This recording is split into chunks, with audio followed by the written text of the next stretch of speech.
Noah is shocked to discover the unacceptable behavior of her subordinates. Their ridicule sends her into a tizzy. The atmosphere instantly becomes tense as she turns to Ritoki Anus, whose silence seems reproachful. Ritoki Anus teases her with a sarcastic remark, hinting at her excessive seriousness. His calm manner only fuels the fire of her anger, forcing the girl to engage in a verbal confrontation.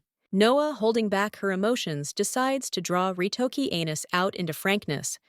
She angrily grabs him by the collar, demanding an explanation for his behavior. Her rage mixes with her inner conflict, creating dramatic tension. Ritoki Anus responds with a slight smile, showing his indifference to what is happening. His sarcasm reaches its peak when he points out her hobby, excessive emotionality, emphasizing the contrast between them. Seeing his carefree behavior, Noah firmly declares her determination. She is no longer willing to put up with his attitude, which emphasizes her strength and determination. Their argument turns into a personal duel of characters. Ritoki Anus continues to joke with ease, causing Noah to explode with emotion. She senses that his words are a deliberate provocation and is ready to take extreme measures to preserve her pride. Noah removes her badge, indicating that she is ready to resign her position. Her actions shock her subordinates, who were not expecting such a drastic turn of events. Ritoki Anus watches her decision with concern, hidden behind a mask of calm. His gaze betrays his inner doubts, despite his outward calm. She declares that she is no longer a captain. Her determination hurts Ritoki Anus, but he does not show it, only silently accepting her decision. Each of them realizes that what happened has changed their relationship forever. The tension is in the air, foreshadowing a new turn in their story. Noah, her eyes burning, declares that she is no longer her subordinate's boss. There is a challenge in her words, as if she has tolerated something unforgivable for a long time and is now ready to change the rules of the game.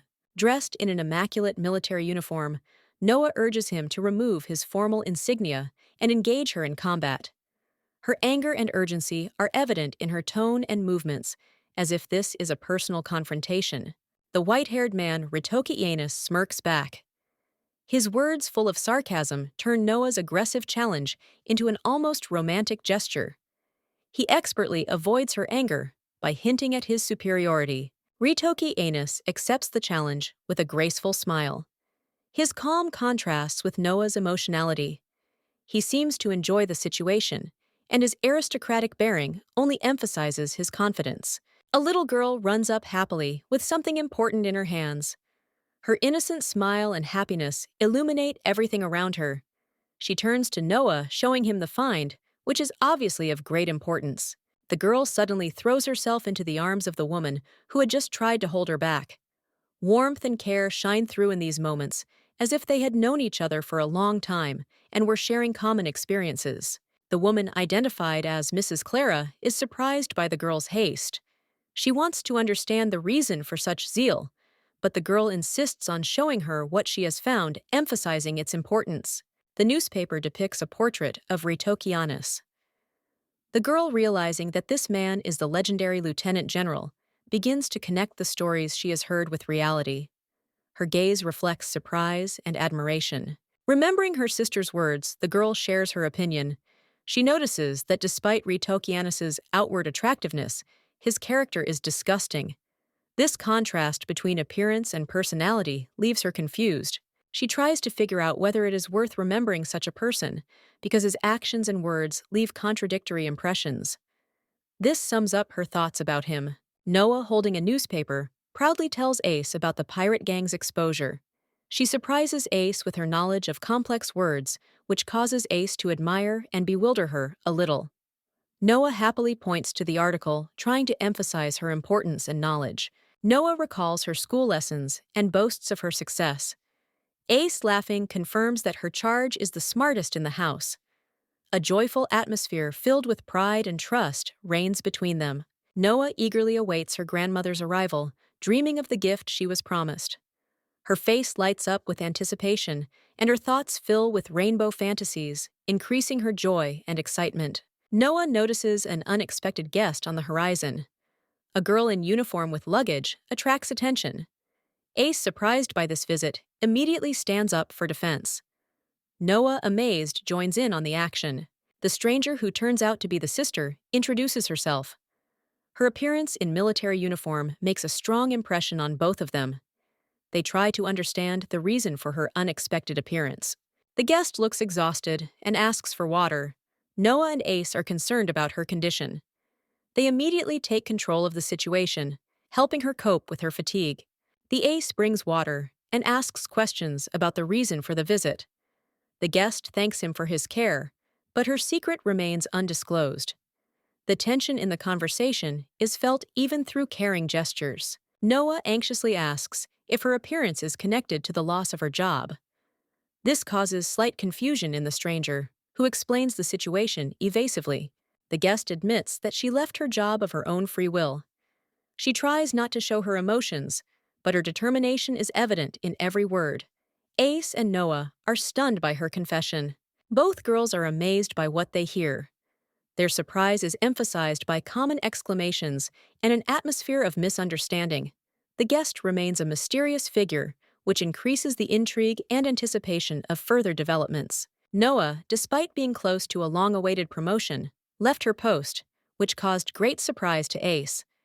The girl looked at her with incomprehension, while the younger sister, happy with her return, hugged Noah with genuine joy. Ace, worried about the consequences, reminded Noah about the possible reaction of the owner, who would clearly be displeased with this action. But Noah, maintaining her composure, noted that they had a more serious problem that needed to be solved immediately. Noah stated that the most important thing now was to avoid danger, because otherwise they would all be in danger of death.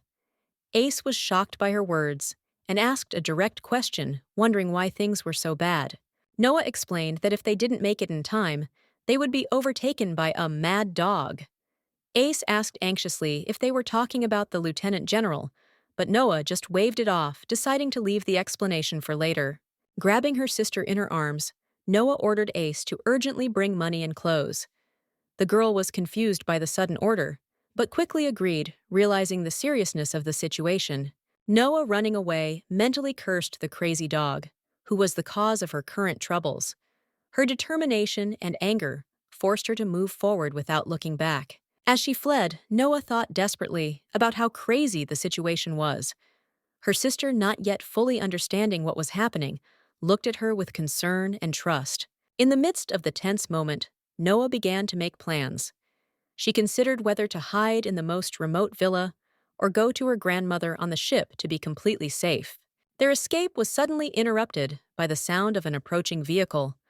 Noah became wary, realizing that time for reflection was running out and action was needed immediately. Noah was sure that their pursuer had gone crazy. She glanced at her sister, determined to protect her at all costs, and sped up her run, determined to find a way out of the situation.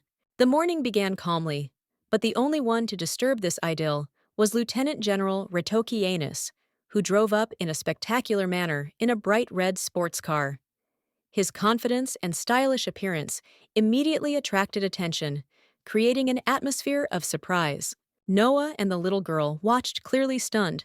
She couldn't figure out how he had gotten there so quickly. The surprise on their faces only added to the intrigue of the situation, making the moment tense. Ritokianis stepped out of the car, holding a huge bouquet of red roses. His words sounded like a declaration. He had come to collect his bride. It sounded so confident that it left no room for doubt as to his intentions. Noah stood there, confused, trying to comprehend what was happening. The reminder of the pact they had made earlier sounded convincing. The beauty of the moment was enhanced by the flowers and romantic atmosphere, creating the perfect stage for confession. It had all started an hour earlier, when Noah had demanded that Ritokianis remove his badge of rank and engage her in a fair duel. Her determination and pride made the demand entirely justified. The meeting between them was tense. Looking into each other's eyes, they silently measured their strength. Ritokianis's aura radiated calm, but at the same time, his gaze spoke of complete confidence in his victory. At this time, their comrades were watching from afar. Their doubts and fear of possible consequences added drama to what was happening. None of them dared to intervene, understanding the seriousness of the situation. One of the officers, trying to comprehend what was happening, voiced his concerns. The risk of losing his reputation seemed real to Captain Noah, and he was torn about whether to support her actions. The comrades turned to a more experienced officer, who, upon hearing Noah's name, immediately identified her as a person of exceptional bravery. His confidence in her victory calmed those around him a little, although the tension in the air remained. Noah was recognized as a worthy opponent, and Ritokianus, with sincere respect, confirmed her greatness. This was the beginning of a new stage for them, full of mutual respect and recognition. Noah, dressed in a strict uniform with golden epaulets, demonstrates strength and fortitude. Her blue eyes are full of determination, and her confident posture with a sword in her hands inspires respect. She is a steadfast captain who does not tolerate injustice and is always ready to fight for the truth. One of the officers sarcastically remarks that Noah is like a mad dog in his anger. His tone is tense, heightening the atmosphere of latent menace. The young captain's anger and determination are obvious to all present. The situation becomes even more tense when another officer tries to explain the current events. His calmness contrasts with the tense atmosphere, as if he is trying to avoid an inevitable conflict. Noah, on the other hand, is not going to give in. Her focus and determination are clear in her eyes. There is a sense of impending battle in the air, and her rage like a fire is burning hotter and hotter. Noah's inner monologue reveals her willingness to fight to the end. Even if she decides to retreat, the anger inside demands action, and only a blow can calm the storm of emotions. Her determination becomes indomitable. Ritokianus observes her behavior and notes her seriousness. His calm but insightful retort sounds like a challenge, confirming that he is ready to accept any outcome of this encounter. Tensions reach a peak when Ritokianus demands a sword. One of the lieutenants, fearing a possible conflict, offers a wooden sword, trying to defuse the situation. However, his anxiety betrays his fear of the upcoming event. The lieutenant general dismisses the idea with a grin.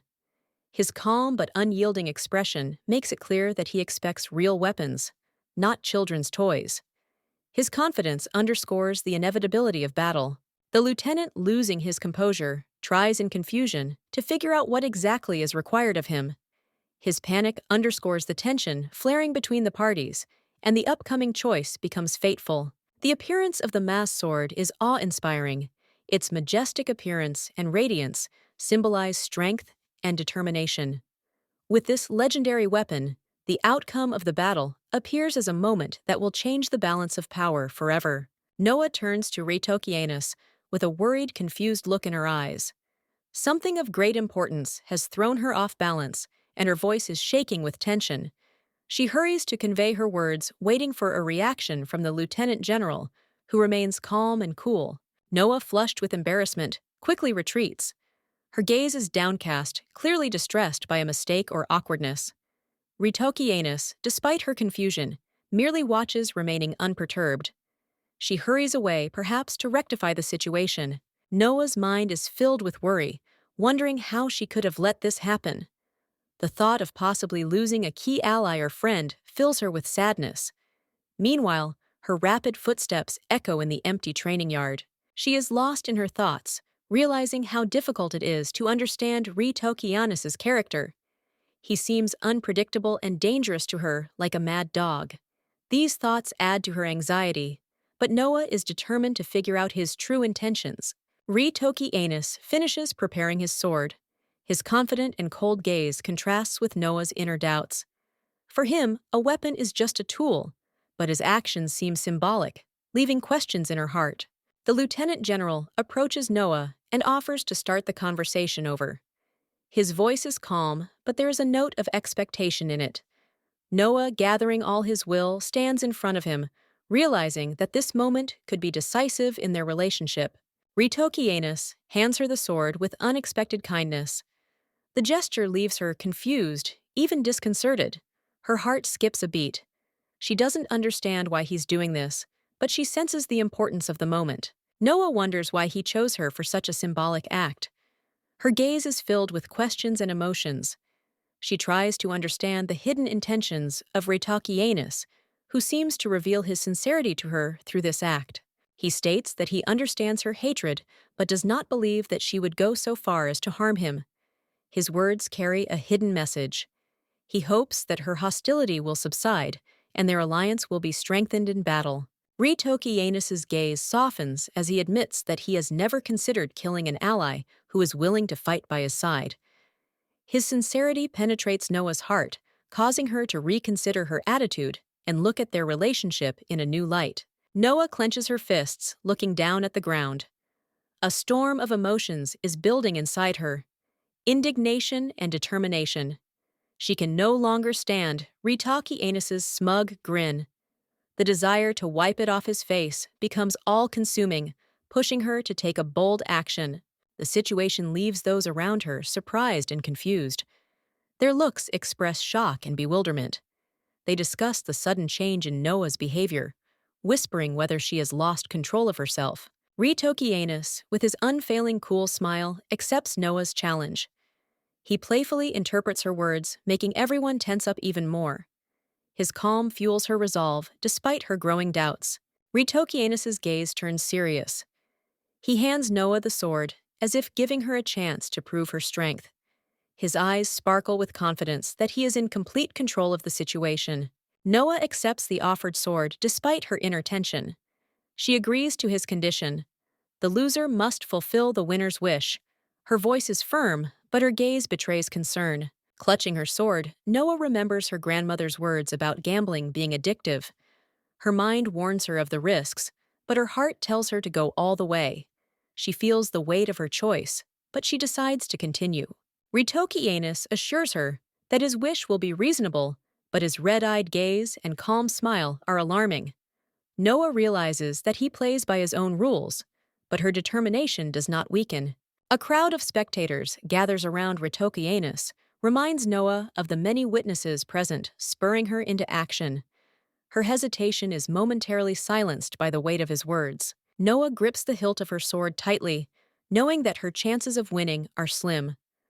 A voice inside her screams that she risks losing. However, her pride does not allow her to retreat, forcing her to move forward. She raises her sword, ready to strike, her eyes burning with determination. Despite her fear, she is not going to miss this chance. Noah understands that now she can turn the tide of the game, proving her strength and courage to everyone. Noah, full of determination, spots a chance to teach Ritoki a lesson.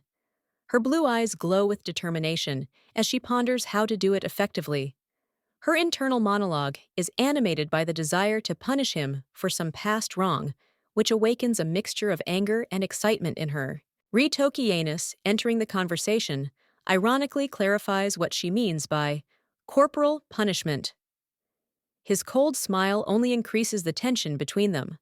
Noah looks a little confused, but does not give up, although her confidence is beginning to waver a little. Ritoki suddenly softens his tone and reminds her that they are engaged, that he cannot afford to treat her cruelly. His calm and romantic reminder confuse Noah, but she quickly returns to her fighting spirit. After a tense duel, the outcome of which is a foregone conclusion, Ritoki declares victory. His wish is loud and clear. He wants Noah to accept his proposal of marriage. The sudden romantic turn takes everyone by surprise, including Noah herself. The scene changes to the reaction of Noah's sister Clara. She is stunned by what is happening and anxiously asks how this happened. Noah feels awkward under her gaze, unable to find the words to explain what is happening. Clara reproachfully asks what advice their grandmother gave them. Before leaving, Noah recalls the important words, trying to justify herself, but she looks clearly taken aback. Clara firmly reminds her to follow the advice, adding comic relief to the scene.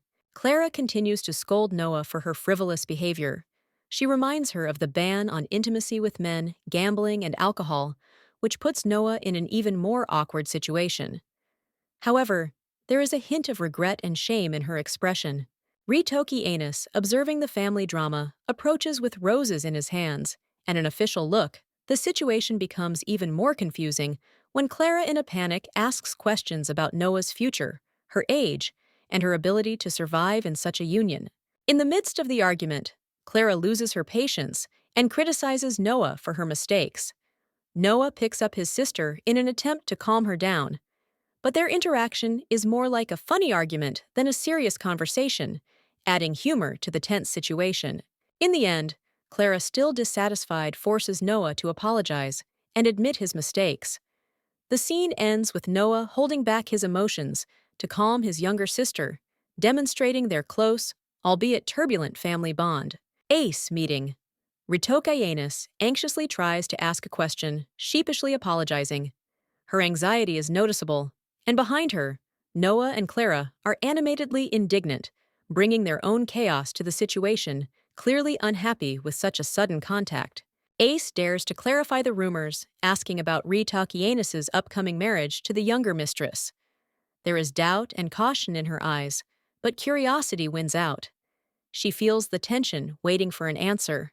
Ritokayanis calmly but firmly confirms the rumors.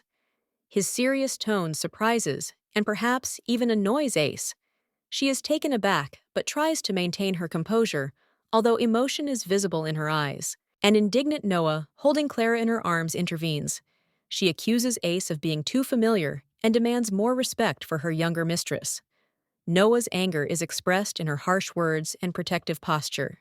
Ace, in response to the accusations, justifies herself with a slight smile. She explains that when she saw Clara's simple dress, she mistook her for an ordinary servant. Her words sound joking, which further irritates Noah, who defends Clara's status. Ritokayanis suggests that Ace call him sister-in-law, causing confusion and protest from Noah. Ace is unexpectedly happy with this proposal, openly showing his enthusiasm and admiration. Clara and Noah are completely bewildered. Their reaction is a mixture of shock and categorical rejection. They shout that such familiarity should not happen. The situation becomes increasingly tense. An irritated Noah demands that no one dare call Ace sister-in-law. The scene transitions to a flashback, where Noah expresses her confusion over Ritokayanis' behavior, wondering why he is acting so out of character. Ritokayanis remembers Noah's accomplishments with kindness and confidence. He notes her successes, graduating from the academy, her rapid rise to captain, which makes him proud and respectful of her as a soldier. His words end with an inspiring confession. He sincerely says that he sees Noah as a reliable and outstanding warrior. The scene is enveloped in warmth, emphasizing the respect and trust that Ritokayanis has for her. Ritokayanis is brought before a council of elders who assess him, discussing his character. Despite his arrogance and harshness, they acknowledge that he does not tolerate injustice, especially when it is directed at the innocent. His stern gaze and confident demeanor suggest a strong personality. Noah, turning to Ritokayanis, questions his revelation, not understanding how it relates to her. He responds emotionally, explaining that his feelings for her are more than just a passing fancy. Against a backdrop of bright red roses, he confesses that he has fallen in love with her. Ritokayanis, aware of his own shortcomings, is frank about his bad temper. He admits that he enjoys making sarcastic jokes and provoking others, and that he joined the army for one purpose: to laugh at his superiors. Noah listens, stunned by his honesty. Clara, observing the dialogue, asks Ritokayanis a straightforward question: why does he, being so unpleasant, live alone? With her naive remark, she causes slight bewilderment among the adults, but at the same time adds a touch of humor to the tense situation. Ritokayanis continues his conversation with Noah, admitting that her presence has made him rethink himself. He admits that being around someone as bright and dazzling as she is has made him realize how petty and cruel he sometimes is. Clara comments on Ritokayanis' words, noting that his confession sounds more like a confession than an expression of love. Her surprise and admiration mingle, adding warmth and sincerity to the overall dialogue. With a peaceful garden as a backdrop, Ritokayanis gives Noah a bouquet of roses, attempting to express his feelings. Clara, witnessing this moment, happily invites Noah to talk to him first, encouraging them to sort out their feelings. Ritokayanis jokes about how Noah's sister Clara has become his sister-in-law, implying that she wants to be closer to Noah. This makes her smile, slightly easing the tension between them. Ritokayanis makes an attempt to be completely honest, asking Noah if she truly believes his words. Their conversation deepens as they each consider the truth of their feelings. The dialogue ends with a touch of humor. Ritakianus asks if he seems genuine, and Noah answers affirmatively without hesitation. Their sincerity opens the way to a warmer, closer relationship. Noah, in a strict blue uniform with gold epaulets, scolds her interlocutor. Despite attempts to joke about a serious topic, she emphasizes the importance of respect and boundaries. Her gaze is pierced with determination, which emphasizes the strength of her character. Noah's inner reflections on Ritoki true motives reveal her doubts. She understands that there is more behind his outward actions, but refuses to believe in superficial judgments, demonstrating a sarcastic attitude towards her thoughts. While in a moment of contemplation, Noah suddenly remembers the information she was told. It is said that Ritoki likes her, but she dismisses this thought as absurd, not allowing her feelings to confuse her. Her gaze becomes cold and penetrating. Ritoki, in an elegant light suit, appears surrounded by flowers. His confident expression and charisma puzzle Noah. She internally resists his magnetism, convincing herself that she will not believe his words, no matter how beautiful they are. Noah admits that she rejects Ritoki confession. She thanks him for his sincerity, but emphasizes that she never looked at him the way he probably hoped. Her confusion betrays her uncertainty, though she tries to hide her emotions. In response, Ritakianus notices the expression on her face. He notices that Noah is lying to herself, giving it away with her small gestures. His confidence heightens the tension between them, making her think twice about his words. Ritoki looks at Noah fondly, claiming to know her habits better than anyone else. His admission that he has been watching her for a long time confuses and thrills her, deepening their emotional bond. History moves into explaining the events of the past. The Magic Tower, as a symbol of cultural and technological revolution, changed the course of history. It was a place where magic and science merged, creating an era of progress. The current head of the Magic Tower is revealed to be the man who made these changes possible. His appearance reflects the wisdom and strength he has gained by guiding the world's development in a new direction. The scene emphasizes the importance of the magical tower in their destinies. It not only connected their paths, but also became a symbol of hope and change around which their lives, and the secrets that they are about to unravel, revolve. At a time when the combination of science and magic almost led to a catastrophic crop failure, the efforts of scientists and magicians saved the fields. Golden ears of grain swayed under the sky again, and the light of hope shone among the people, proving that harmony between technology and magic is possible. The real revolution began with the invention of the automobile, which used mechanical power instead of horses. This achievement became a symbol of progress, inspiring people to new discoveries. A young couple captivated by speed felt free rushing forward. New developments in energy and weapons dramatically changed the face of the army. Engineers introduced magical technologies to create powerful and effective weapons. Training in military academies became increasingly in demand, strengthening the country's potential. After significant reforms, the kingdom granted the title of Duke to the Adbello family. This alliance between the mages and the royal power led to the unification of various families, who through their combined efforts sought to revive the country and strengthen its future. The royal power was greatly strengthened by the alliance with Adbello. The military administration was reorganized, and most of the army came under the direct control of the monarchy. Each step of the reforms emphasized the importance of wise governance. The new military system was formally organized and structured.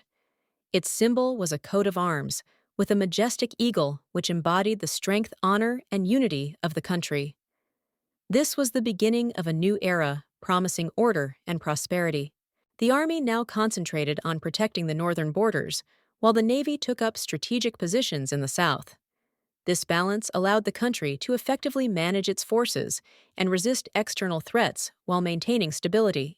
The sudden success of the reforms and the strengthening of military power aroused the envy and jealousy of neighbors.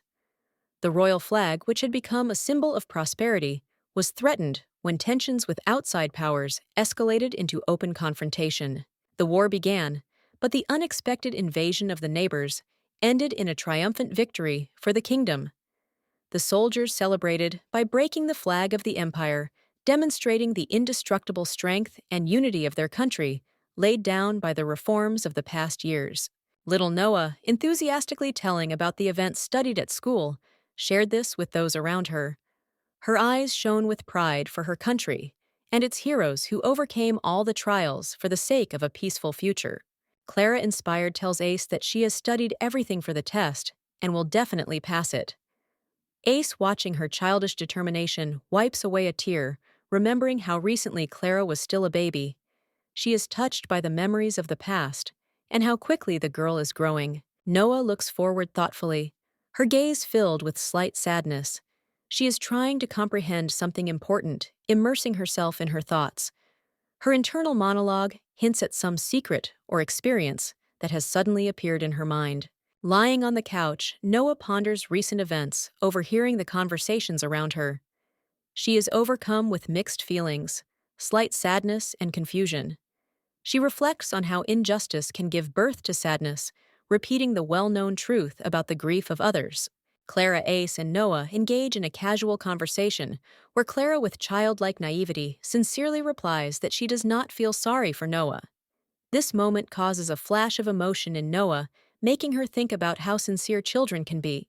Lying on the couch, Noah reflects bitterly on how futile her efforts to raise her younger sister have been. Her words are filled with despair, and the atmosphere of the room plunges into a dark mood, symbolizing an internal struggle. Clara suddenly approaches Noah, gently placing her hand on her shoulder, and drawing her attention. Noah is surprised to notice Clara's gesture and asks if she is trying to comfort her. Her eyes filling with warmth, Clara explains with innocent seriousness that her grandmother taught that a criminal should shed blood, not tears.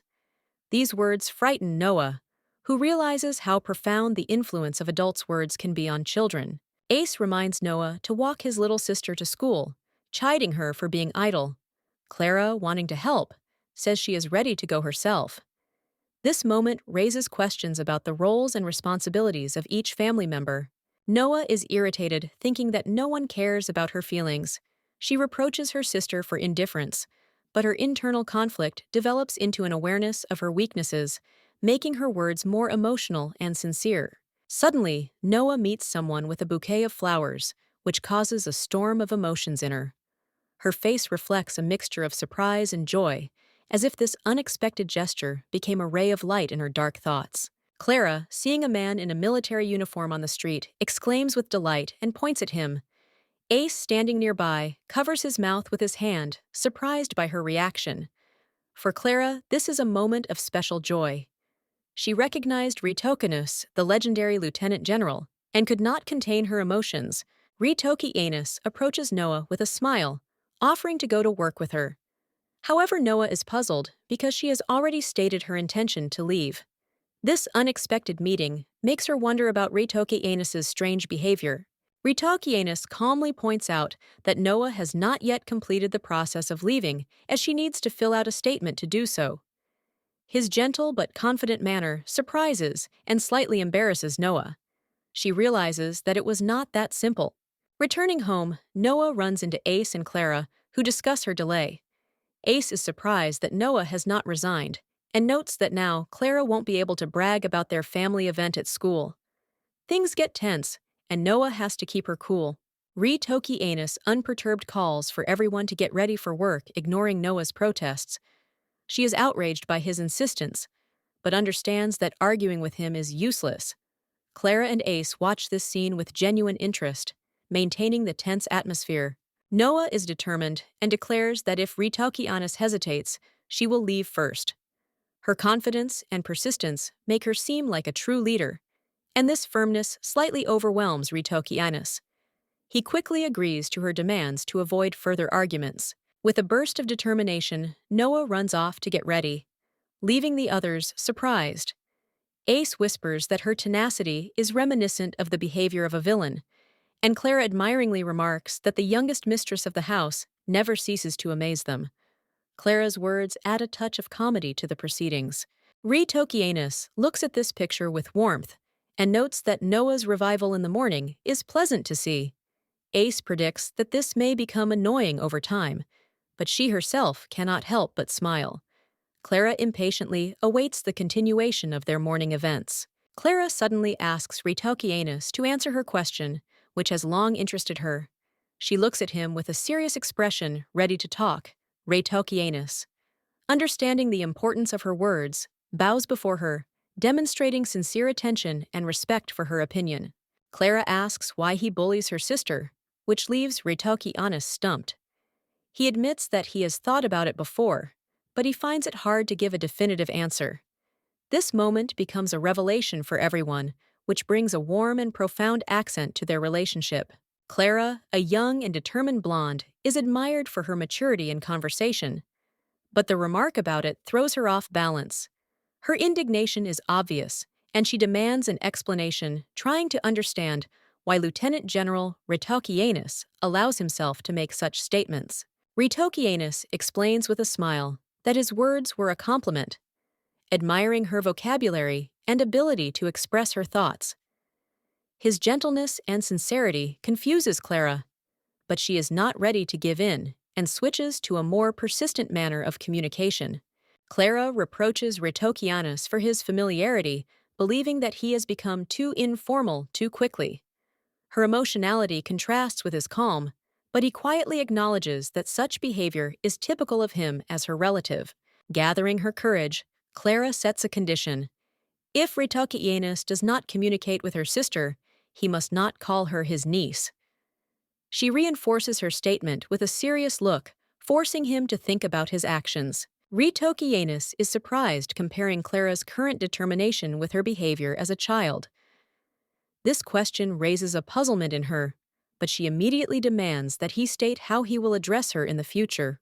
With a smile, Clara decides it is time to introduce herself. Her determination fills her image with energy, and she proudly announces her name, which makes Ritokianus respect her character even more. In response to her introduction, Ritokianus shows his respect by greeting her gallantly. He says that he has been preparing for this moment for a long time, showing how seriously he takes their meeting. Clara can't help but ask him if he really likes her sister. She looks at him with genuine interest, and his confused answer only confirms her suspicions. Her intense gaze and continued questioning completely confuse Ritokianus. His reaction makes her smile slightly, but she remains serious, waiting for a more precise answer. Ritokianus finally answers her questions sincerely, making Clara smile and feel satisfied. Their exchange shows how the delicate balance of humor and seriousness strengthens their bond, creating a warm and touching moment. Clara remembers her grandmother's words about the importance of noticing men who are unable to express their feelings. She shares this observation with a smile, confident that these words can help Ritokianus understand his emotions. Ritokianus acknowledges the wisdom of Grandmother Clara's words with a light laugh. His gentle smile shows that he is impressed by her insight, creating a touching and sincere atmosphere between them. The man sincerely admires the bouquet of flowers and shares that he likes it very much. His gaze becomes softer, and the atmosphere is filled with a sense of beauty and sincerity of the moment. Clara and her friend are delighted by what is happening. They are surprised by Ritokianus's feelings and begin to cheerfully discuss how much he might like Noah. Their joyful emotions create a contrast with the serious subtext of the plot. The girls begin to playfully push Ritokianus to confess his feelings, saying that he must show his best side to win Noah's trust. The man remains mysterious, calling his feelings a secret. Clara changes her tone abruptly, reminding Ritokianus that if he truly likes Noah, he should be kind and gentle with her. Her serious look adds drama and emphasizes her genuine concern for her sisters. Ritokianus is confused and claims that he has never done anything wrong. But Clara reminds him that she noticed how Noah always worried about him after work, which makes the man think about his behavior. In a surprising twist, Ace finds himself in a difficult situation involving the smell of alcohol and trying to calm a drunk man. Clara watches the situation with concern, realizing how complicated it is. Clara addresses Ritokianus again, emphasizing that it is important for him to be kind to Noah if he truly values her. Her words are filled with childish naivety, but they touch on a deep theme of respect in relationships. Ritokianus is deeply confused by Clara's words. His thoughts become more conscious, and his reaction shows that he is seriously considering his feelings. He internally promises to become a better person and earn Noah's trust. Noah was preparing to leave, but the unexpected presence of A's and Clara caught her off guard. Her stern gaze emphasized the seriousness of her intentions. She expected the day to start calmly, but the encounter with the others disrupted her plans and intrigued her. This feeling caused her to be slightly irritated. As Noah approached, she noticed Retokianis surrounded by Ace and Clara. Their strange gathering and conversation seemed absurd to her. Her suspicions grew when she realized that the conversation was clearly about something personal. Her questioning tone increased the tension in the air. Things got heated when Noah realized that feelings that had nothing to do with her were being discussed in her own home. Her indignation was reflected in her clenched fists. She felt that the situation was getting out of control, and she needed to understand the true intentions of those around her. In the car, Noah and Ritakianus rode in silence, but the tension between them was palpable. She looked out of the window, clearly puzzled by her thoughts. His serious expression only increased her doubts. There was an inexplicable weight of hidden emotions between them. Ritokianus suddenly approached, making Noah feel unsure. His words, spoken with obvious sincerity, startled her. She felt her cheeks begin to burn. His behavior made her wonder how well she understood his intentions. His gentle but intense gaze unsettled Noah. His words were so precise that she felt exposed. He knew her better than she thought, and this closeness was both frightening and surprising. She realized how hard it was for him to lie. Ritokianus emphasized how long he had watched Noah, knowing her every habit. She felt an invisible bond between them, deep and strong. His attention to her details left her not only confused, but also timidly attached. Noah, trying to remain calm, threw a sarcastic comment at him. She couldn't tell if he was laughing at her emotions or intentionally ignoring them. His confident expression made her feel helpless, but her pride didn't allow her to show it. His serious look, full of hidden intentions, made Noah think even more about his words. She felt that he understood her too well. It caused conflicting emotions in her, the desire to open up and at the same time push him away. Standing on the deck, Noah realized that the whole situation with Retokianus was not just a prank, but a serious game of emotions. She felt how this game was drawing her in, forcing her to think about her true emotions. Her determination to figure it out only grew stronger. Noah, holding the seatbelt, looks towards the outstretched hand, expressing slight confusion and caution. Her gaze is cold, but deep down, uncertainty is visible. The moment emphasizes the distance between her and Retokianus, who sits next to her. Retokianus lightly touches her golden hair, creating an intimate and touching atmosphere. Noah thinks to herself that what torments her most is the misunderstanding of why he so clearly expresses hostility despite his outward goodwill. They sit in a bright red car surrounded by autumn leaves. Retokianus is clearly trying to explain himself. His gaze-focused Noah maintains a stern expression, but there is tension in her posture. She silently admits that she is beginning to understand him. Retokianus leans forward slightly, his eyes shining with sincerity. He clarifies that the reasons for his actions are hidden in circumstances he cannot change. Noah struggles to maintain her composure, but her emotions betray her. Noah's internal monologue reveals her conflicted feelings. She feels her heart pounding despite her attempts to maintain a cool facade. Her thoughts are confused, and she is surprised by her reaction to Retokianus. Noah barely holds back her irritation, realizing that her own feelings are starting to get in the way. She tries to pull herself together, but the overwhelming emotions prevent her from making a balanced decision. Her anger is just a way to protect herself. Another character in a blue uniform appears in the building. He smiles and addresses Noah, asking a provocative question, but she answers sharply and reservedly, demonstrating independence and pride.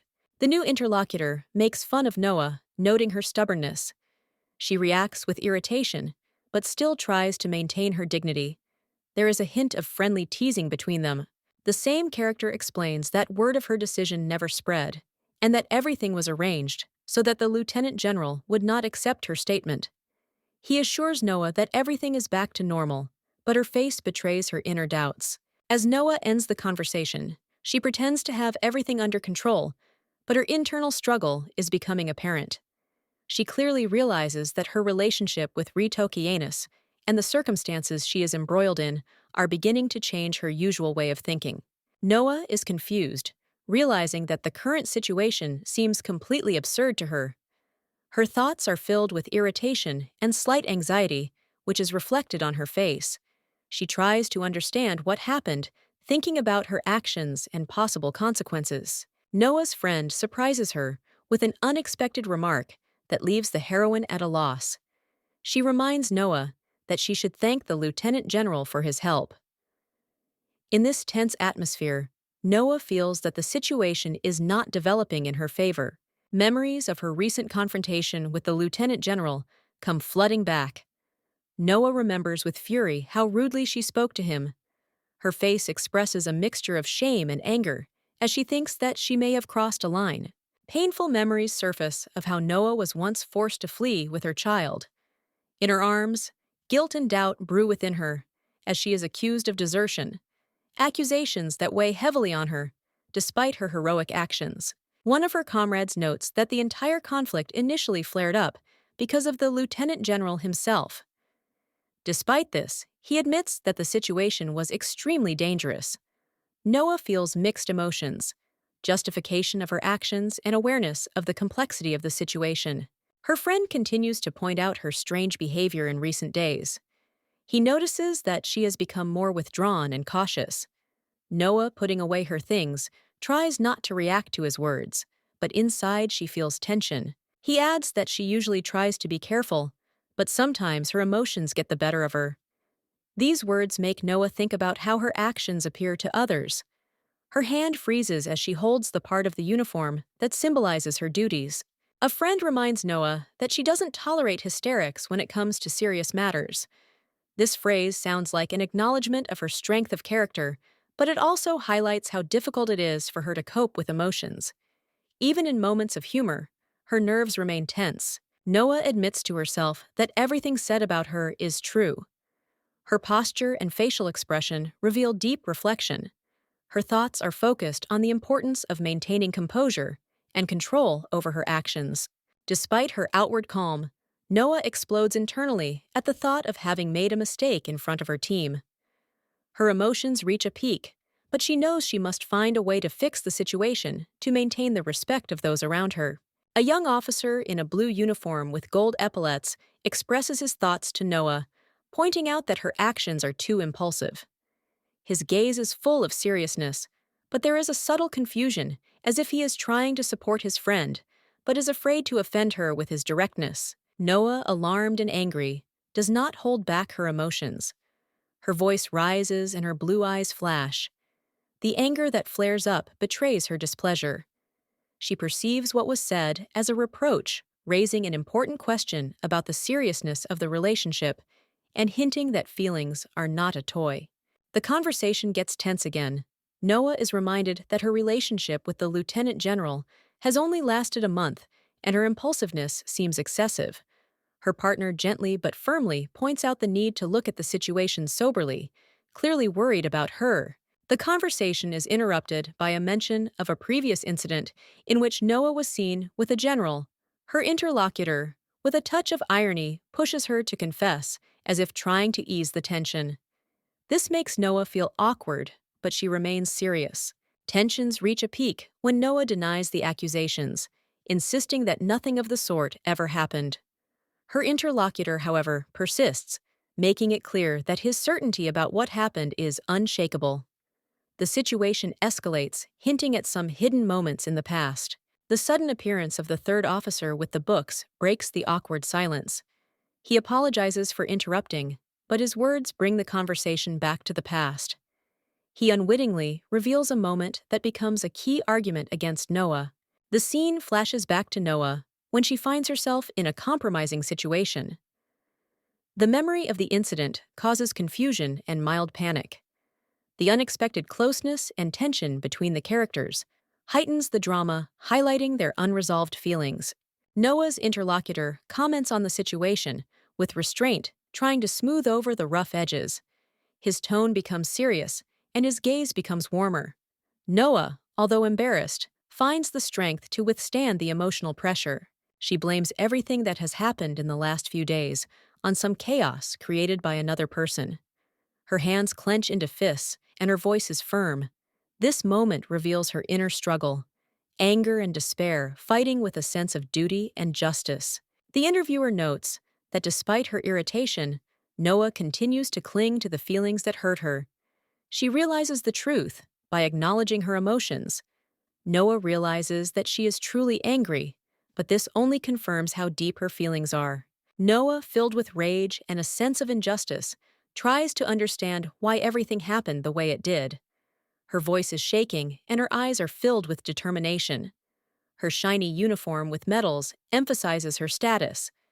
But at this moment, she looks more vulnerable than usual. Burning with her own thoughts, she hides in the shadows, contemplating her defeat. A colleague of hers passes by and stops concerned about her condition. Noah, covering her face with her hand, looks confused. The conflict rages inside her, and she cannot hide the pain. Ritokianus stares at Noah, wondering what has caused this reaction. His gaze is filled with a mixture of curiosity and tension. Questions swirl in his head, and he begins to wonder about his own involvement in this. He picks up the document, recalling the details, and analyzes whether it has become an obstacle in Noah's path. His expression remains stern, but a shadow of doubt flickers in his eyes. The light falls on his figure, adding drama to the scene. The commanders are gathered around the table, discussing the experimental use of a new weapon. Ritokianus quietly directs the conversation. Noah, sitting to the side, listens intently, trying to catch every detail so she can prepare for future actions. The discussion continues, and one of the officers reports that a new block has been added in the last minutes. Resources are limited, and the need for optimization becomes apparent. Noah remains wary, her figure visible in the background. Reflecting on the current state of affairs, Noah notes that the meeting is proceeding as usual. Her attention is distracted, and she wonders if she is exaggerating her importance in the current situation. Her gaze remains focused, but the internal conflict does not subside. Her internal reproaches mount. She realizes that she was overly sensitive and ran away instead of dealing with her emotions. Noah tries to remain calm, but nervously plays with her pen, attracting the attention of the young officer, who is amazed by her movements. Ritokianus concludes the discussion, declaring the meeting to be over. His voice is stern and confident. Summing it up, Noah is still struggling with her inner doubts, though her apparent reserve hides her true feelings. The telegram received this morning makes everyone think the contents of the document remain the focus. Noah and the other officers stare at the map, discussing strategy. The atmosphere becomes serious, hinting at upcoming challenges and important decisions. Lieutenant General Ritokianus, surrounded by his officers, displays confidence as he delivers important news. His relaxed posture and cheeky smile convey strength, and the officers do not hide their tension, sensing significant changes. Ritokianus shares rumors of the king's knights approaching, focusing on their fame and controversial reputation. His sarcastic tone adds intrigue, causing the officers to wonder about the nature of these guests. One of the officers, trying to understand the general's intentions, asks a clarifying question. His seriousness reflects the general tension that heightens the atmosphere of the upcoming strategy discussion. The three main forces of the kingdom, the army, the royal knights, and the navy, maintain order in the state. Each of them plays a key role, reflecting the power and dedication to their cause.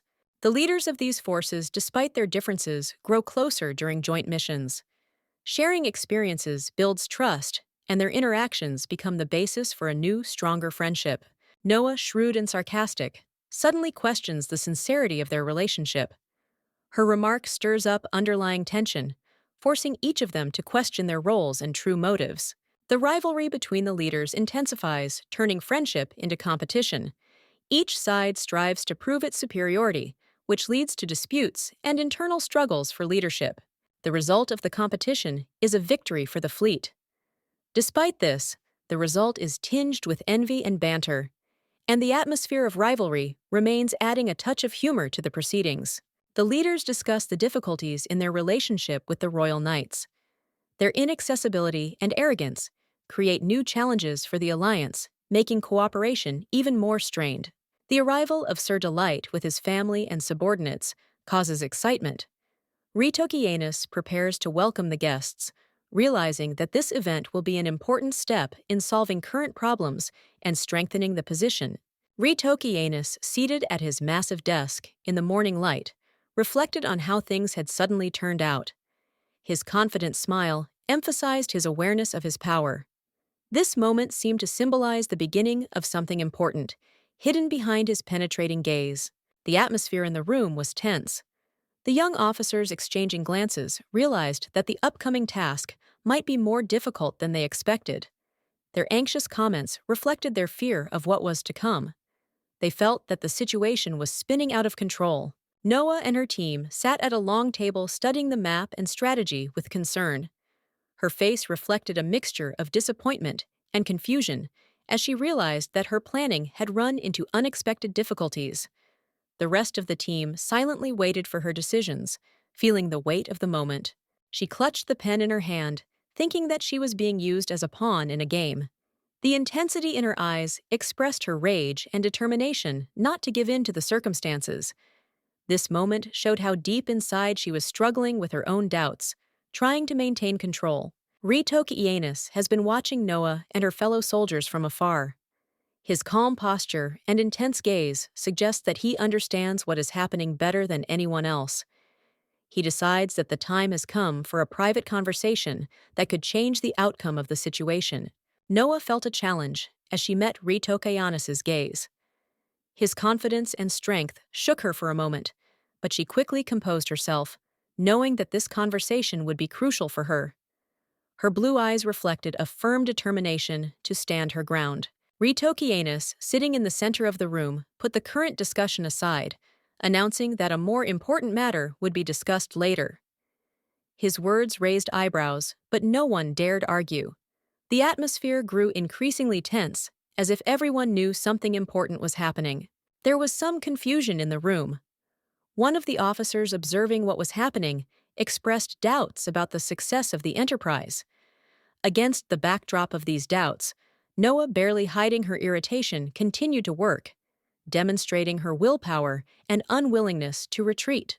Ritokianus stepped closer and placed his hand lightly on Noah's shoulder, indicating that there was an invisible connection between them. It was as if his confidence was trying to infect her. Noah held back her irritation, showing that she would not lose her independence despite his influence. Finally, Ritokianus looked into her eyes, saying her name with a slight smile. Noah responded with restraint, calling him by his title, and their gazes met in silence. This moment symbolized the beginning of their complex interaction, full of hidden intrigues and trials to come. Ritokianus jokes about how he admires Noah's displeased look.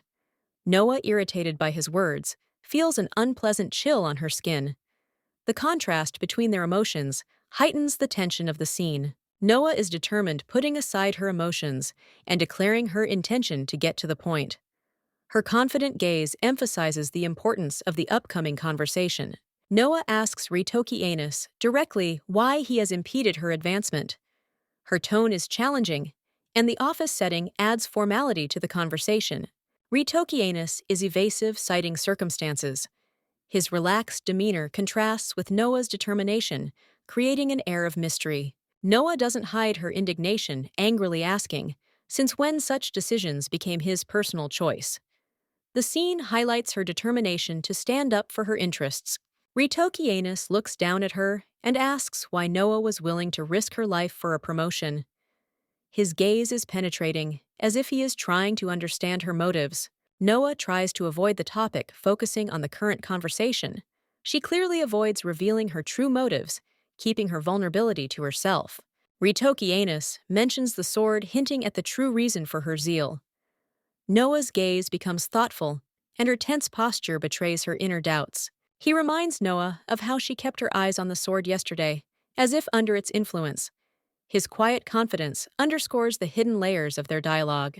The atmosphere is filled with tension as Rita Kienis and Noah continue to stand opposite each other, their gazes and words seeming to engage in a silent battle, leaving questions open.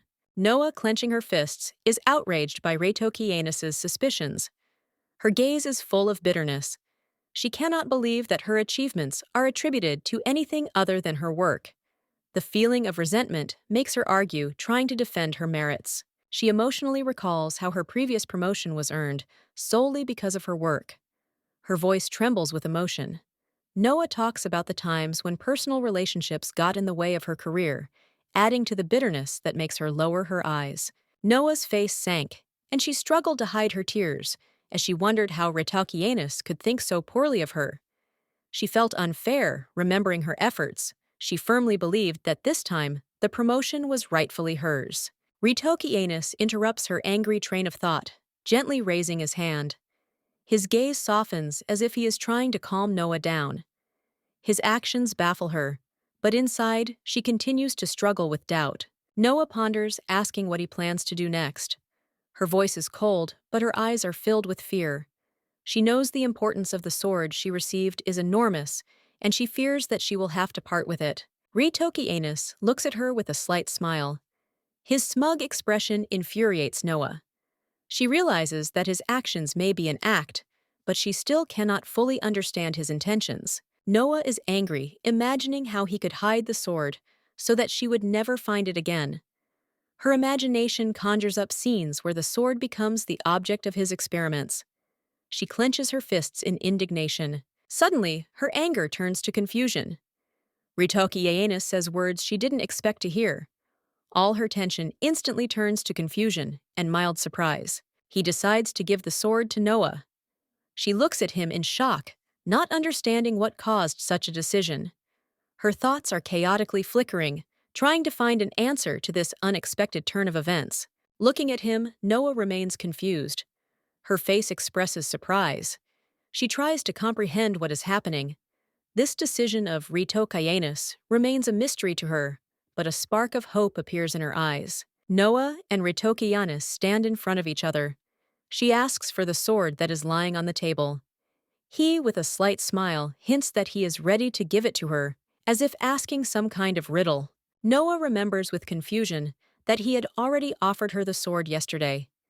This fact surprises her, and the confidence in his words causes slight embarrassment. Retokianis is certain that she needs the sword. His calm smile and firm statement emphasize his seriousness, which only increases her confusion. In the moment of realization, Noah realizes that she has indeed lost her sword. This causes a storm of emotions in her, shock and slight despair expressed in her voice.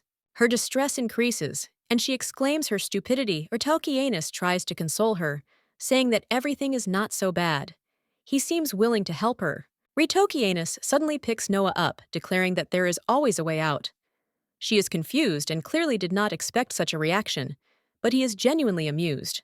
As he descends the stairs, Retokianis notices, with interest, how fascinated she is with swords. He ponders this slightly mockingly, but without malice. In a cozy atmosphere, he makes her an unexpected proposal. If she marries him, he will give her the sword. This unexpected statement causes an internal shock in Noah. She tries to keep her cool and asks if he's overheated in the sun, since this is the second day he's proposed to her. Her sarcasm underlines her confusion. Retokianis smiles, stating that he truly wants this, emphasizing his determination. His gaze softens, and there is a slight intrigue and a sense of intimacy in the air. Noah remembers the wedding assignment, and she is filled with indignation. Her face expresses a mixture of surprise and rage, which conveys her inner resistance. She mentally calls this a nightmare, wondering how she was dragged into this situation. Retokianis approaches Noah, smiling slightly, to ease the tension. He banters, lightly irritating her. She pulls away, demanding that he keep his distance, but he remains calm, hinting that this is all for her own good. Retokianis gently takes Noah's hand, saying that he has been thinking about their future for a long time. This gesture causes confusion, because such moments are extremely unusual for Noah. She tries to understand what is hidden behind his words and actions. Ritokianus explains that no one else can handle him, emphasizing her unique qualities. He looks at her with tenderness, understanding how important this moment is. Noah hesitates internally, trying to contain her emotions. Noah remembers how he has hurt her many times. She feels angry and hurt because his reckless actions have constantly upset her. Her determination to confront him only grows stronger. She reflects that everything is connected not only with work, but also with feelings. Her thoughts turn to the fact that Ritokianus always manages to touch her personal boundaries. She tries to figure out what she really feels. Noah accuses him of speaking of indifference to marriage himself, reminding him of his previous words. Ritokianus looks somewhat confused, but quickly pulls himself together, watching her reaction with a slight smile. Despite her rebukes, they share a sincere moment that she finds unexpected. She senses that there is more to their conflicts, and it makes her wonder about his true intentions. Noah is met with a determined gaze from Ritokianus, who suddenly shows his softness. He runs his hand over her cheek confidently, stating that he will never compromise on this matter, not even for her. Ritokianus assures her that he will never marry his face, reflecting the firmness of his convictions. Noah looks at him with the knowledge that her fight with him is not only a professional challenge, but also a personal drama full of hidden feelings. Noah firmly declares that she is not going to meet anyone demonstrating firmness and steadfastness.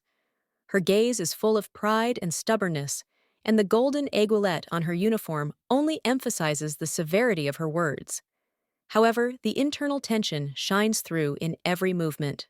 There has always been a wall between Noah and Ritokianus, something that seems insurmountable.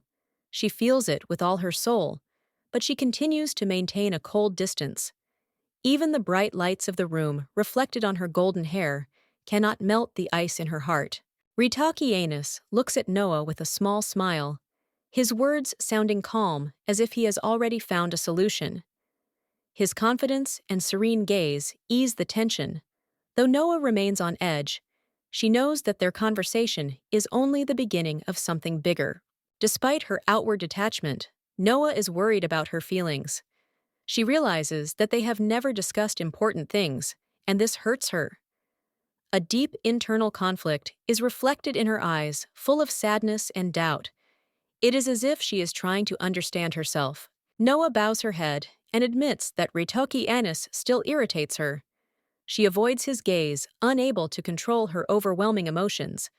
However, Ritokianus remains calm and patient, his steadfastness irritating and admiring her at the same time. A step forward, a slight movement, and Noah changes the focus of the conversation. Her feet clad in elegant patterned boots confidently tread the floor, emphasizing her determination. She is about to make an important decision that will determine the future of their relationship. The focus is on the sword shimmering with light against the backdrop of magical patterns. Noah is sure that this sword is vital to her. Her desire to possess the sword becomes a metaphor for the internal struggle in which she needs to find her strength. Ritokianus understands that Noah is ready for the challenge, and his gaze expresses respect. He asks if she is ready to go all the way. His calm tone and gentle smile contrast with her inner tension, making Noah feel more confident. Noah holds out her hand, holding a golden piece of determination. She briefly confirms her intention, choosing the sword over principles. Her expression is serious, and her stern voice emphasizes how important this decision is to her. Their argument evolves into a playful suggestion to exchange swords instead of rings. Noah sarcastically agrees, adding that with this sword she could kill him. Ritokianus responds, playfully admiring her sharp nature. Noah finally breaks the barrier between them and accepts the challenge. Ritokianus, with scarlet eyes, sarcastically tells Noah that her red dress will perfectly match his gaze, but Noah sharply replies that she will stain it with blood. Her words sound decisive against the tense atmosphere of their first encounter. Noah and her companion stand by the car, illuminated by the sun. She glances around, as if pondering what has just happened. The man next to her looks puzzled, as if he has a premonition of what is to come. Noah is thinking hard about her decisions and can't understand why her fate has crossed with such an unusual person as her companion. The man next to her tries to encourage her, although he himself is unsure of his words. An emotional scene ensues where Noah exclaims, surprised by her companion's words. He accuses her of being weird, which irritates the girl, but at the same time adds a comical tone to their conversation. Noah's companion claims that they are both crazy, but the only difference is that she has a grain of common sense that Ritokianus lacks. Noah reacts to these words with surprise, clearly disagreeing with this opinion. Noah is outraged that her companion abuses his rank to make fun of her. In response to his words, she shows her strength of character, causing him to fall in confusion, but maintains her inner confidence.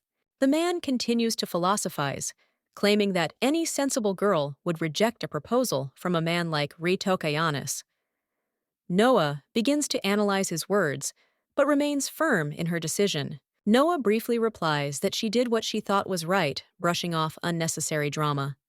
Her companion indignantly tries to convince her otherwise, but she remains calm, proving her case. The man smiles and claims that Noah and Ritokianus were just having a good time joking with each other. His words are filled with sarcasm, which makes the scene ironic, adding dynamics to their interaction.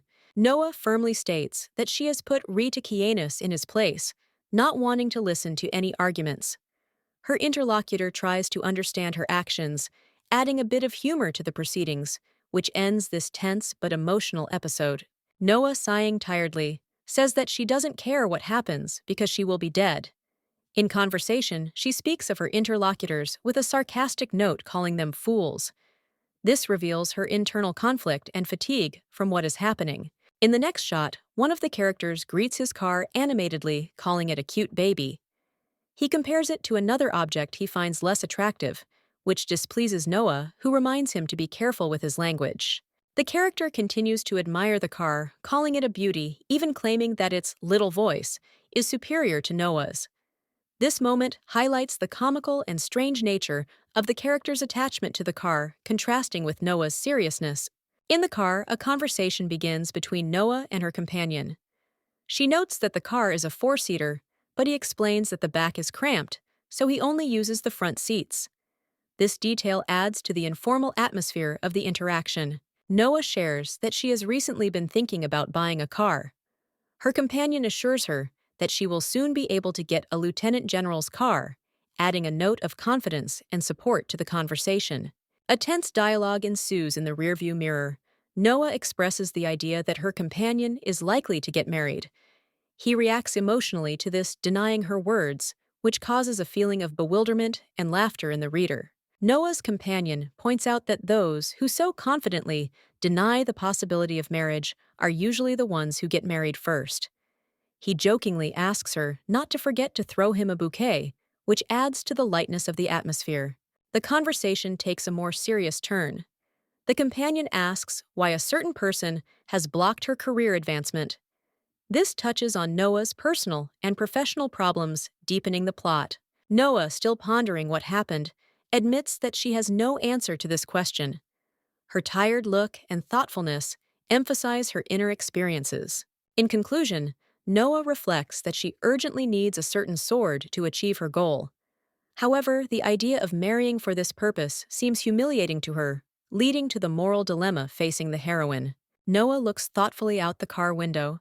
She holds her head in her hand. Her eyes are tired, and her thoughts seem to be full of worries and reflections on something important. Clara writes a letter in which she tells about the events at home. Her sister is going to marry an old lover, and the heroine herself has taken over the management of the household. However, she sincerely tries to cope despite the difficulties. She expresses joy in her efforts, smiling with a slight sense of pride. She wants to show that she is capable of being independent, even though life seems difficult. But optimism helps her maintain a cheerful spirit. As she finishes the letter, the girl adds warm words to encourage the recipient. She hopes that her message will bring joy and inspiration. A smile appears on her face as she thinks about how the letter will be received. The letter also mentions a brother who has not yet returned home. The medicine given to find him remains unused. This emphasizes that caring for the family is important to the heroine, despite the humorous casualness in describing the situation. With sincere hope, Clara ponders how her letter can influence her grandmother, spur her on to new achievements. She wants her grandmother to feel supported and know that her work is noticed and appreciated. Wrapping the letter in a neat envelope, the heroine chooses stickers to decorate it. This small gesture becomes a way for her to express her love and care through details that are so important to her. Clara takes a long time to choose between the stickers. Her funny seriousness in choosing emphasizes how much she wants to make the letter special. She finds it difficult to decide, but she puts all her feelings into this choice. In the end, she chooses a sticker with a picture of a rabbit with a knife. This choice is a bit comical, but it shows that the girl finds joy even in small things, adding playfulness to her actions. The letter is sealed, and Clara looks at it with pride. She is sure that her grandmother will be pleased with her gift. Genuine happiness fills her face as she completes this small but meaningful gesture. Ace stood on the stairs in a spacious and bright room, hurriedly calling Clara, reminding her that it was time to go to school. Her voice sounded loud, but her eyes showed concern. Ace looked stern, but at the same time, she smiled reservedly, waiting for a reaction from her ward. Clara, a small blonde with sparkling blue eyes, ran out of the room and down the stairs with incredible speed, holding something in her hands. She looked inspired and full of energy, clearly having something important and urgent on her mind. At full speed, Clara happily waved the envelope in the air, not hiding her delight. She showed Ace the letter she was holding and asked her to take it to the mailbox. Her shining face and confident movements filled the scene with warmth and sincerity. Ace, with a soft smile, hugged Clara and accepted the letter. She looked at the girl with approval, checking whether the letter was written correctly.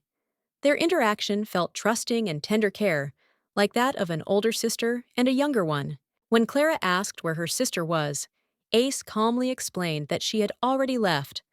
The girl frowned slightly, but despite her slight disappointment, she still continued to stay close, showing affection and warmth towards her companion.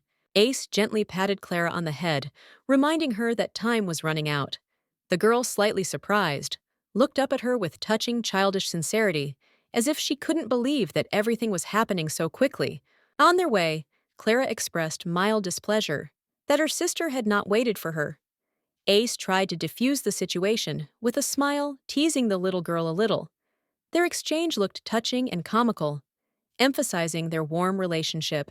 During the conversation, Ace explained that her sister had an important meeting that would take time. Clara frowned with a little disbelief, her curiosity intensifying. She was clearly concerned about what was going on, and her emotions were conveyed throughout the entire scene. Clara suggested that the meeting might be related to the lieutenant general, which made Ace chuckle slightly. She assured him that it was not, but their conversation still left a slight hint of intrigue, adding depth to their dialogue. Ace explained that there was nothing to worry about, because the lieutenant general was obviously sincere in his feelings if he even proposed to his sister. Their conversation ended at the gate, where Clara somewhat calmed down, thoughtfully looked into the distance, and Ace continued to radiate calm and confidence. Noah and Clara are enjoying a bike ride. Noah leads them along a green path, and Clara talks about how to be careful when accepting offers inspired by something she heard on the radio. Her serious tone and innocent smile add a funny contrast to the situation. Clara is a firm reminder of the importance of being wary of bad people, insisting that you can't say yes right away. Her confidence astounds Noah, who smiles softly, admiring the girl's determination. This moment strengthens their bond. Ace discusses the arrival of the Royal Knights with a colleague. She tries to remain calm despite the fact that her schedule is disrupted by the unexpected visit. Her interlocutor chuckles, but understands her tension, supporting her with a brief glance. The memory of the upcoming meeting with the Knights causes one of Ace's colleagues to become irritated. He thinks that everything is happening too fast and not according to plan. Ace keeps his cool and advises him not to get angry, calming the situation. Tensions rise when one of the officers complains about the messed-up schedule. Ace looks away, trying to remain calm, but the complaint is too loud to ignore. She steels herself not to lose her temper. A group of knights arrives, and their behavior immediately attracts attention. Their arrogance irritates Ace and her colleagues. They realize that the knights are deliberately showing off their superiority, causing resentment among the local officers. One of the officers sarcastically wonders if all aristocrats are really so arrogant. Ace notices this, but remains neutral, trying not to show his true emotions. The overall atmosphere becomes increasingly tense. In a conversation with Ritokianis, his origins are mentioned. Someone reminds him that he himself belongs to the aristocracy, but he easily parries this remark, assuring that even the most powerful man cannot compare to him. His confidence makes one smile. Ritokianis shares his assessment of the knights who have arrived, calling them overconfident. He laughs at the situation, suggesting that their arrogance should not be taken too seriously. His lightness of speech contrasts with the tension around him. Ritokianis inquires as to what the guests are doing, noting with a hint of irony that they don't seem to care much about their appearance. His gaze conveys a hint of mockery, but also a hidden readiness to act if the situation gets out of hand. Lieutenant General Ritokianis stern and focused orders the young officer to report what is causing tension around him. His determined gaze and clear words make it clear that he expects his orders to be followed to the letter. Noah, the cold-faced captain, barely manages to contain her emotions as she watches the proceedings. She barely hides her irritation at interacting with the new arrivals, whom she views as arrogant aristocrats. After a tense moment, attention shifts to another officer. A humorous remark is heard in the background, allowing the tension to be relieved. Those around begin to focus on the tasks at hand. Forgetting about personal grievances, Lieutenant General Ritokianis, having gathered all his subordinates, carefully examines them. His confident and authoritative demeanor inspires respect and a little fear, making everyone strive to perform their duties flawlessly. He announces that new equipment has arrived and warns that only a select few will have access to it.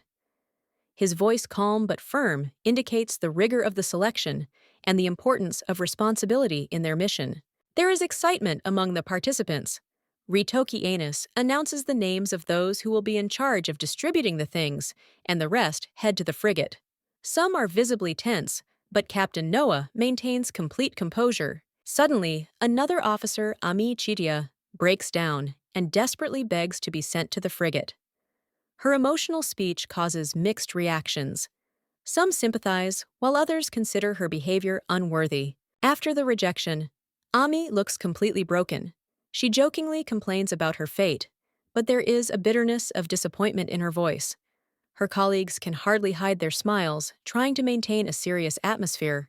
Captain Noah reminds Ami of the importance of their task, instilling confidence in her abilities. She emphasizes that such assignments are given only to those who have demonstrated high professionalism. Finally, everyone gets back to work.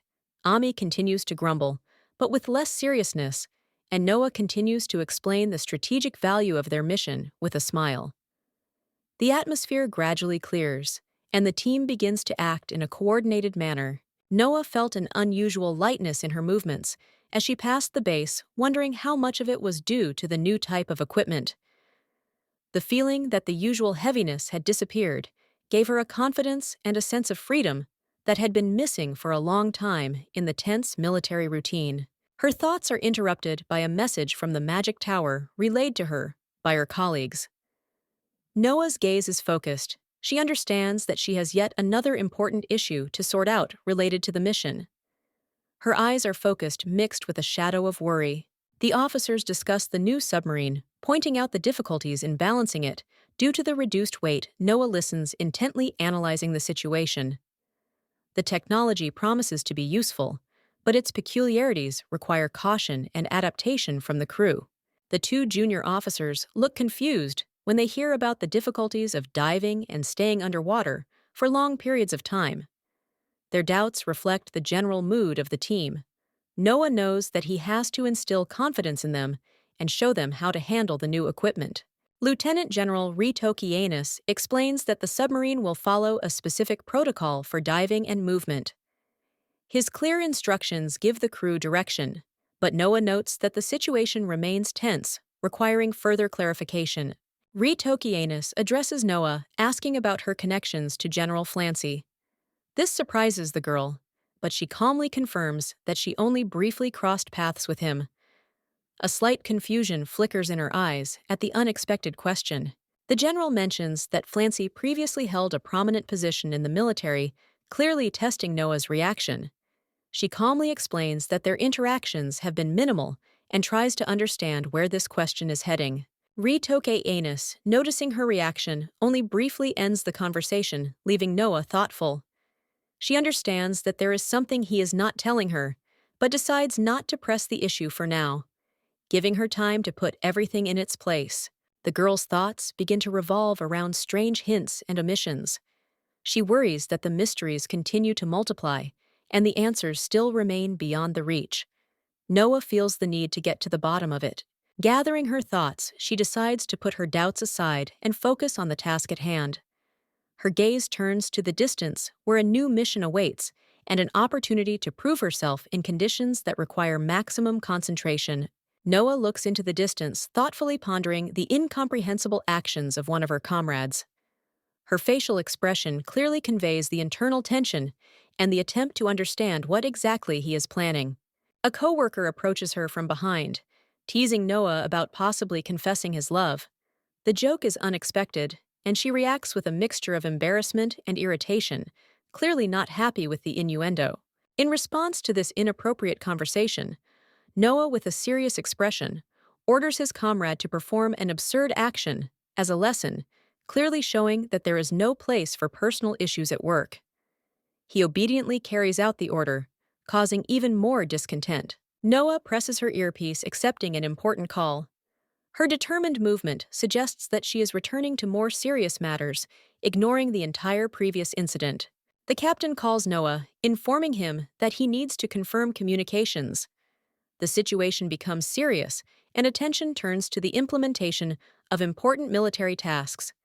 Tensions rise, foreshadowing what is to come. The system confirms a successful connection with the captain. The background shows a ship preparing for the next mission. The sea surface emphasizes the importance of the upcoming operation and the responsibility of the participants. The captain reports the ship's location and gives instructions so that their squad can join it. His stern demeanor emphasizes the importance of the mission and the need to strictly follow orders. Noah's group gathers on the pier, ready to take on the task. Everyone stands tall, focused, understanding the gravity of the moment. Noah takes a decisive step forward, diving into the water. Her confidence in movement symbolizes her determination to overcome all difficulties in order to fulfill her mission. The majestic ornamentation highlights Noah's talent as an outstanding leader.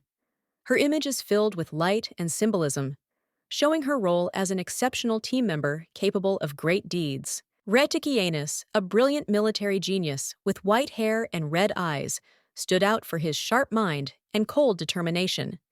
His talent was undeniable, and this inspired confidence in those around him. With weapons in hand, he was ready for new exploits for the sake of his empire. After graduating from the Naval Academy, Reth immediately took part in the counterattack on Adlabor. Showing strategic genius, he carried out a daring raid in just a week, which resulted in a victory that strengthened his country's position. His triumph culminated in the symbolic moment when Reth planted the flag on the tower of the captured palace. This act was a testament to his courage and unwavering dedication to his cause, and also a symbol of a new stage in the history of the empire. For his achievements, Reth was awarded the highest military decoration and promoted to captain first rank. Never before in the history of the Royal Navy had there been such a rapid career advancement, which confirmed the exceptional nature of his services. Despite his young age, many of his colleagues doubted his abilities. However, Reth dispelled all doubts when he took charge of the fleet, ensuring unprecedented victories and strengthening the military power of the empire. Under his leadership, the fleet experienced a golden era when victories followed one another. His strategic decisions ensured success and respect from comrades and enemies.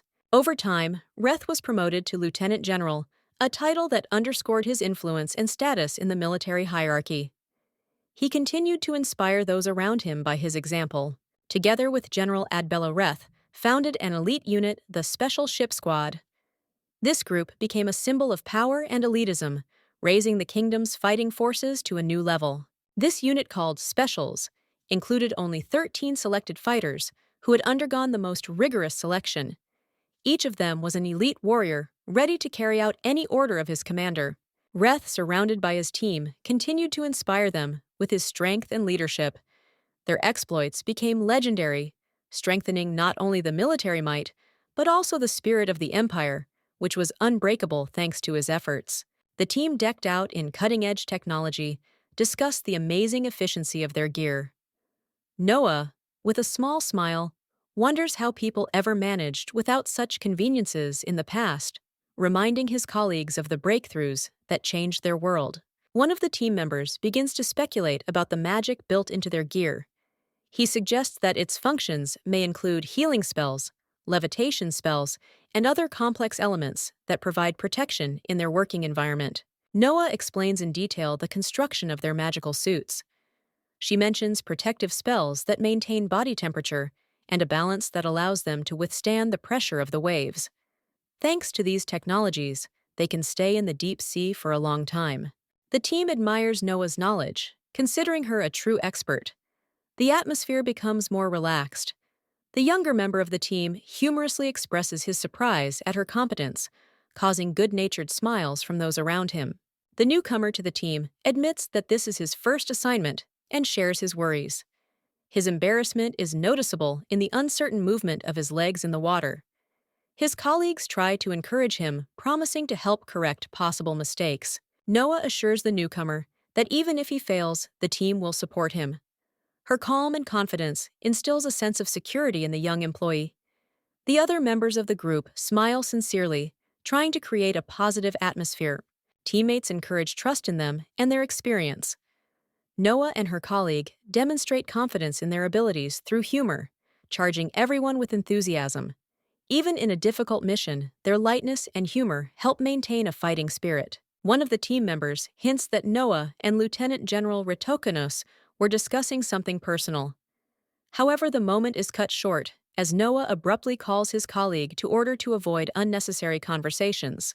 A light argument ensues between Noah and her colleague, accompanied by mixed emotions. The newcomer anxiously asks them not to quarrel. Despite the tension dissipates as their conflict becomes more friendly. Ritokonos intervenes, reminding the team of the importance of the task. His confident voice brings everyone back to discipline, preparing them to receive the signal. His calm and authority underscore the determination of the mission ahead. Noah, dressed in her military uniform, reports the start of the mission. Her confident gaze reflects the seriousness of the moment, while the seascape in the background adds to the tension. A voice in the earpiece confirms her message, and the team springs into action.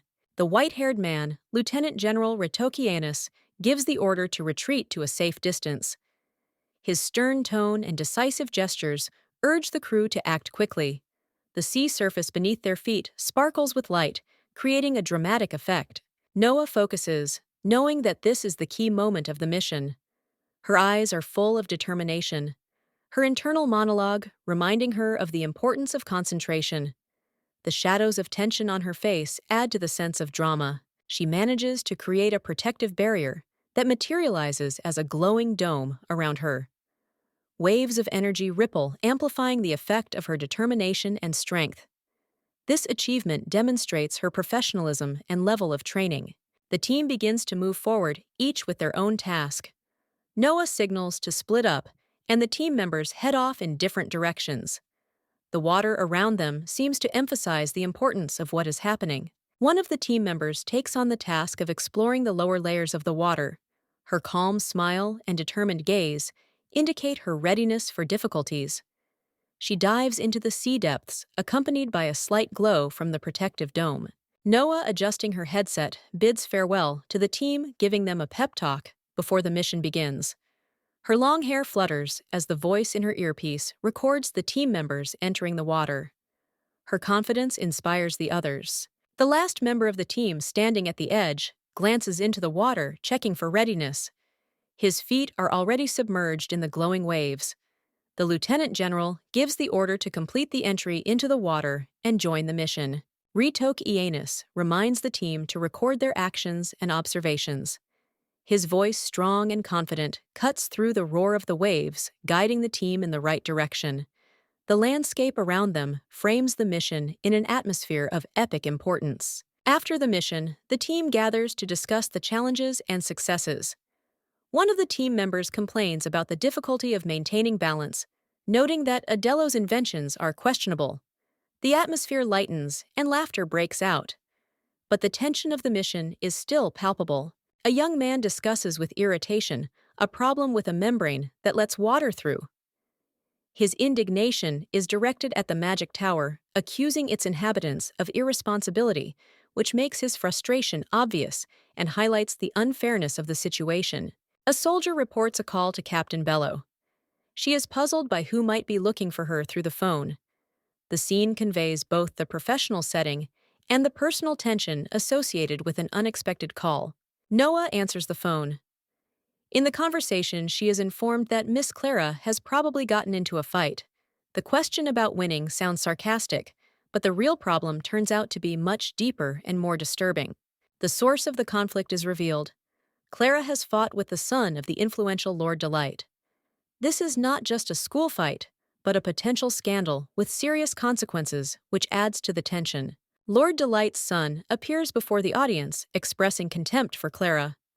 His look and words convey a mixture of resentment and arrogance, emphasizing the conflict of class and status between the characters. Clara, in response to humiliation, does not hide her emotions. Her determination and rage show the strong character of a girl who is ready to defend herself despite the status of her opponent. Noah is shocked to learn that Lord Delight has suddenly appeared in the capital. The mention of a bride adds to the intrigue, raising suspicions of hidden motives and secret plans. Lieutenant General Ritaki Anus intervenes, asking pointed questions and provoking Noah. His demeanor demonstrates strength and authority, emphasizing his role as protector and mentor. He offers his help to Noah, assuring her that he is ready to fulfill any of her wishes. His confidence and slight irony reveal a deeper connection between the characters, hinting at trust and support. Noah and Ritoki Anus walk together, showing unity and determination. Their appearance together in this form demonstrates a union that can overcome any obstacle. Ritoki Anus, smiling confidently, asks a question with a hint of sarcasm, as if testing the true intentions of the interlocutor. His red eyes sparkle brightly, reflecting a stern but polite character. This moment emphasizes his status and authority in the events taking place. The boy with golden hair, frowning, mentions his origins with an offended expression. His posture and facial expression indicate wounded dignity. He reminds himself, and those around him, of his belonging to a family which is of special importance to him. Clara, a little girl with golden hair, looks dreamy. She has long wanted to meet the one she has often heard about, and this incident seems to her a real gift of fate. Her sparkling blue eyes speak of excited anticipation and joy. The family gathers in the room. The atmosphere is warm and welcoming. Clara is the center of attention, surrounded by caring adults. But the excitement on her face slightly betrays her character. It is a moment of family reunion and joyful sharing. Clara, seeing her sister, joyfully screams, expressing her feelings. Her sincere laughter and the sparkle in her eyes fill the space with light. She seems like an angel in this warm moment, filled with love and delight. The girl throws herself into her older sister's arms, showing how much she missed her. The emotional moment highlights the bond between them. Ritoki Anus watches them with a gentle smile, adding a note of approval and peace to the scene. Clara, her face beaming, addresses Ritoki Anus as uncle and asks a question. The adult responds kindly, his stern image softening in his interaction with the child. The exchange adds warmth to the family scene. The older sister asks about Clara's well-being with concern. The girl confidently declares that everything is fine and boasts that she used the skills that her grandmother taught her. This scene highlights her courage and resourcefulness. Adults admire Clara for remaining unharmed despite her activity. Her hair is slightly disheveled, but her gaze is full of pride and confidence. Her innocence and charisma captivate everyone around her. Unlike Clara, the boy has clearly been through a difficult moment. His disheveled hair, bloody nose, and scratches on his arms indicate his attempts to cope with the situation. His stubborn gaze expresses an internal struggle and persistence. Clara, laughing happily, looked at her sister Noah, who gently stroked her head. The girl felt safe next to her sister Noah. With slight irony, emphasized her strictness, reminding that it was better not to joke with her. A serious scene was taking place in the house. An adult man addressed Noah, calling her Lady Bello. His words expressed deep gratitude for her efforts in protecting the country. The moment filled the atmosphere with respect and slight tension. The servant explained the situation in a reserved manner. There had been a quarrel on the playground. Clara looked unperturbed, but the boy opposite her, disheveled and with a bandaged cheek, was clearly indignant. The maid quickly clarified that the girl had been almost unharmed. The boy, overcome with anger, shouted threats with clenched fists, promising revenge. His face was red with rage, and his green eyes were blazing with determination. At this moment, Clara, on the contrary, remained coldly calm, as if mocking his words. Clara, shaking her head slightly, showed her disdain for the boy's manners. Her calm and mocking tone emphasized the difference between them, making the situation seem even more tense. Her words fueled his anger even more. The conversation became increasingly heated. Clara looked with a triumphant grin at the enraged boy, who was barely holding back. In the background, their argument was nervously observed by a maid who desperately tried to calm the children, but to no avail. The boy, seething with rage, demanded confirmation from the grown man. Did he have the right to punish Clara? His determined look expressed absolute confidence in his rightness. His whole figure was tense, ready for action. The man, adjusting his glasses and maintaining a cool composure, dismissed the possibility of extreme measures, but added that he could exact the most severe punishment. His calm confidence was disarming, and the subtle notes of sarcasm only increased the tension. Ace was watching the situation from the side, whispering discreetly to Noah. Her voice was full of surprise when she asked about the stranger. Noah calmly explained that he was a lawyer, called by the boy. Ace couldn't hide her curiosity. Ace expressed her opinion with restraint. She felt that it was not Clara who started the quarrel. Her words expressed support for the young lady, giving the situation additional context. Her voice was both cautious and confident in her words. A little girl named Clara ignores a boy who pulls her hair in anger. This causes Clara to cry and scream, and the tension between the children increases, demonstrating his desire for dominance and unruly nature. A young boy stands in the room protesting. His threats and behavior do not seem like simple pranks, but more like an attempt at control. The tone and atmosphere in the room becomes alarming. Noah, Clara's guardian, looks at the boy sternly. Her calm but piercing gaze shows that she is ready to defend the rights of her ward. The girl demonstrates her determination in a difficult situation. A man who identifies himself as the Delight family's lawyer steps in, introduces himself, and attempts to mediate the conflict. However, his serious tone only adds to the tension, emphasizing the importance of family responsibilities and legacy. The lawyer apologizes for the incident, claiming that Clara was not hurt, but the boy was seriously injured. However, this does not absolve him of guilt, because the responsibility for the conflict, according to him, lies with the boy. The conversation deepens, and Noah claims that the boy started the fight, and that Clara was only defending herself. The boy's insults towards Clara are met with condemnation, adding to the drama of the situation. Noah firmly states that Clara's actions were self-defense. Clara, in turn, makes a funny face, as if teasing the boy, showing that she is under the protection of her guardian. The lawyer decides to simplify the situation by removing his glasses. He reminds the boy that he is the only legitimate heir of the Delight family, emphasizing his status and the importance of maintaining order. The viewer is shown the flag of the Delight family, symbolizing their influence and history.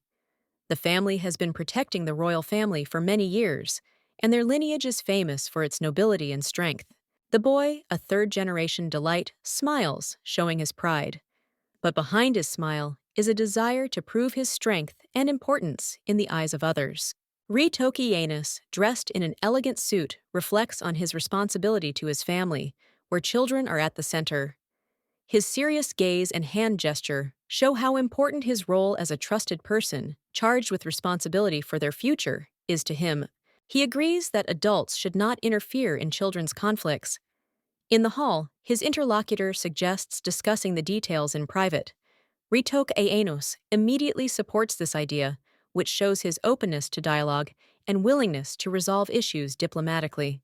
In a moment of unexpected twist, Ritokianus suddenly reveals his identity to those present.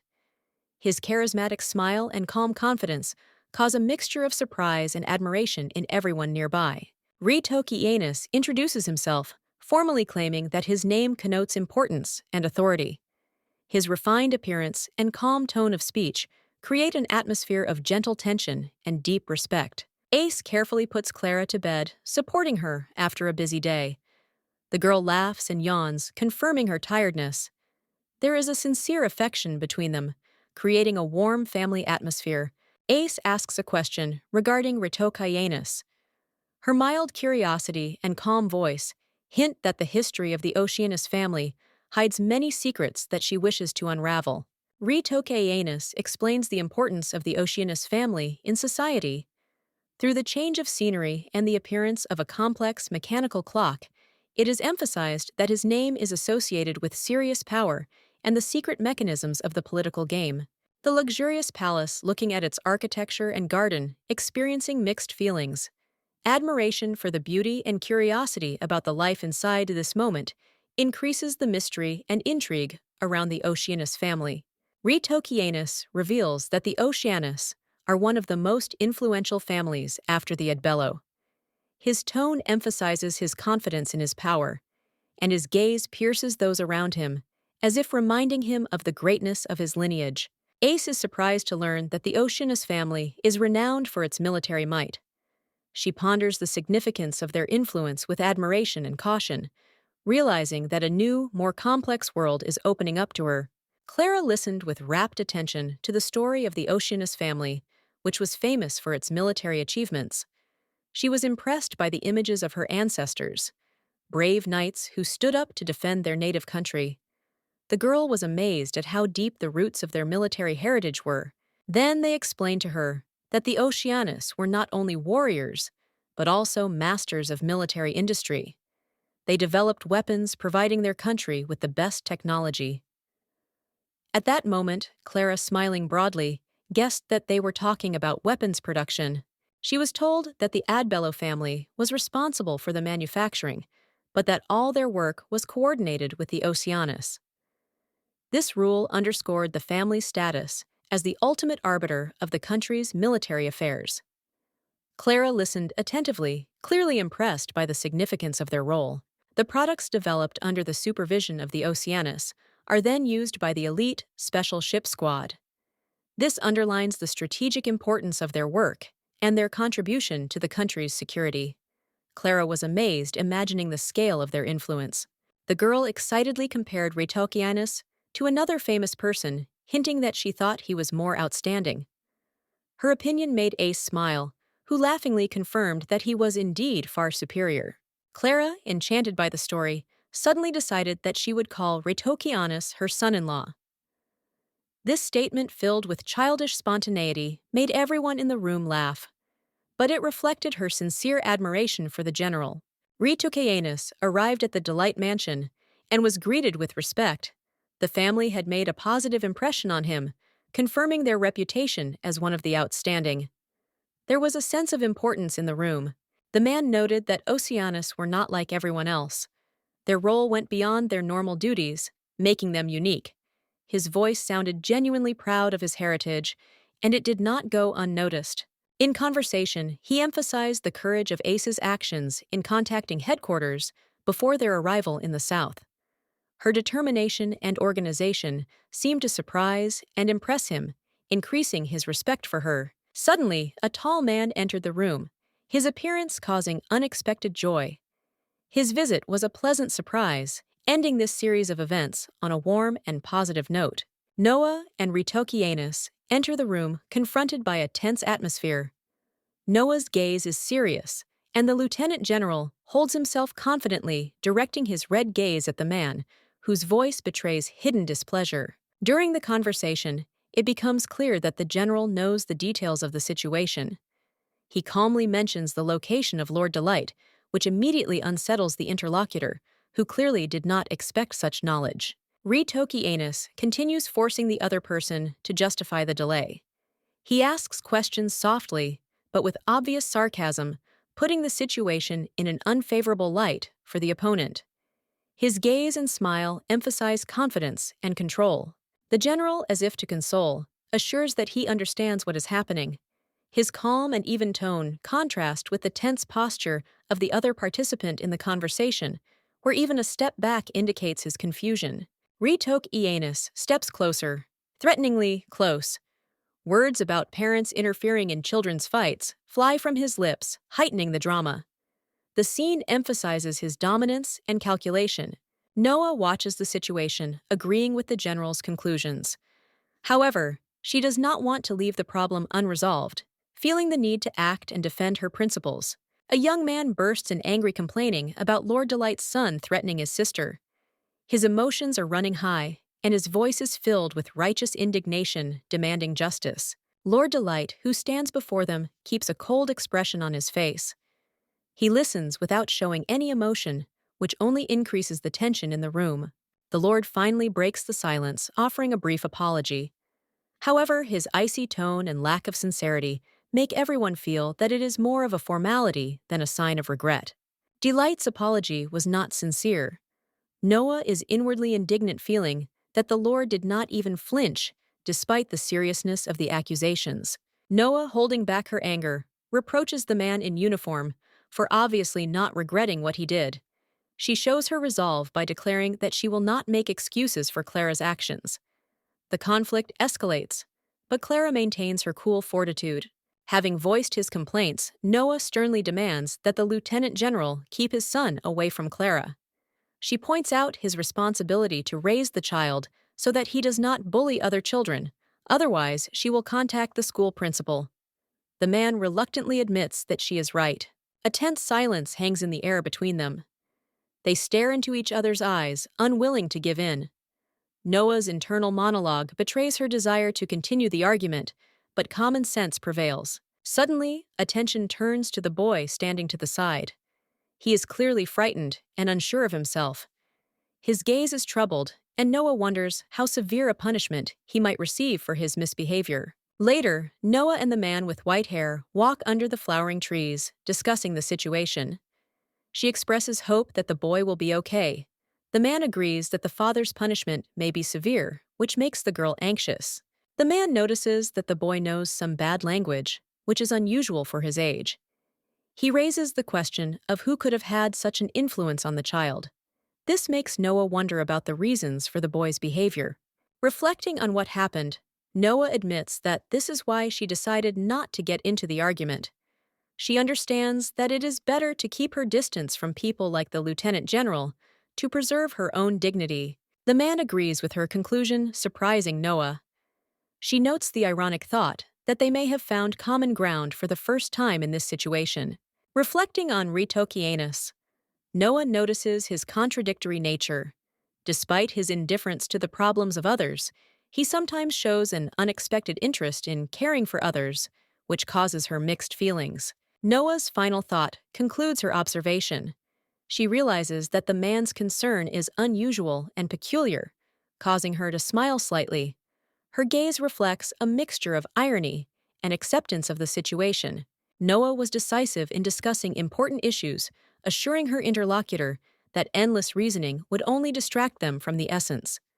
Her serious expression and fierce energy showed that she was ready for action, not words. She acknowledged that there were a few key points to clarify before the big conversation.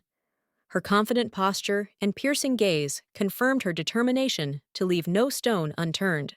Approaching the building surrounded by flowering trees, Noah asked to see the lieutenant general, insisting on the importance of their conversation. Her voice was firm, and the atmosphere around her was filled with tension. Appearing before Ritoki, she was surprised to notice that he was absent from his workstation. Thoughts about the strangeness of what was happening began to form a chain of guesses. She wondered how the lawyer had managed to get there first, despite the obvious difficulties with transportation.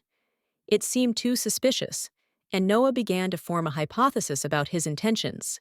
The lieutenant general listened to her, noting that the suspicions about the length of the lawyer's trip were not without foundation.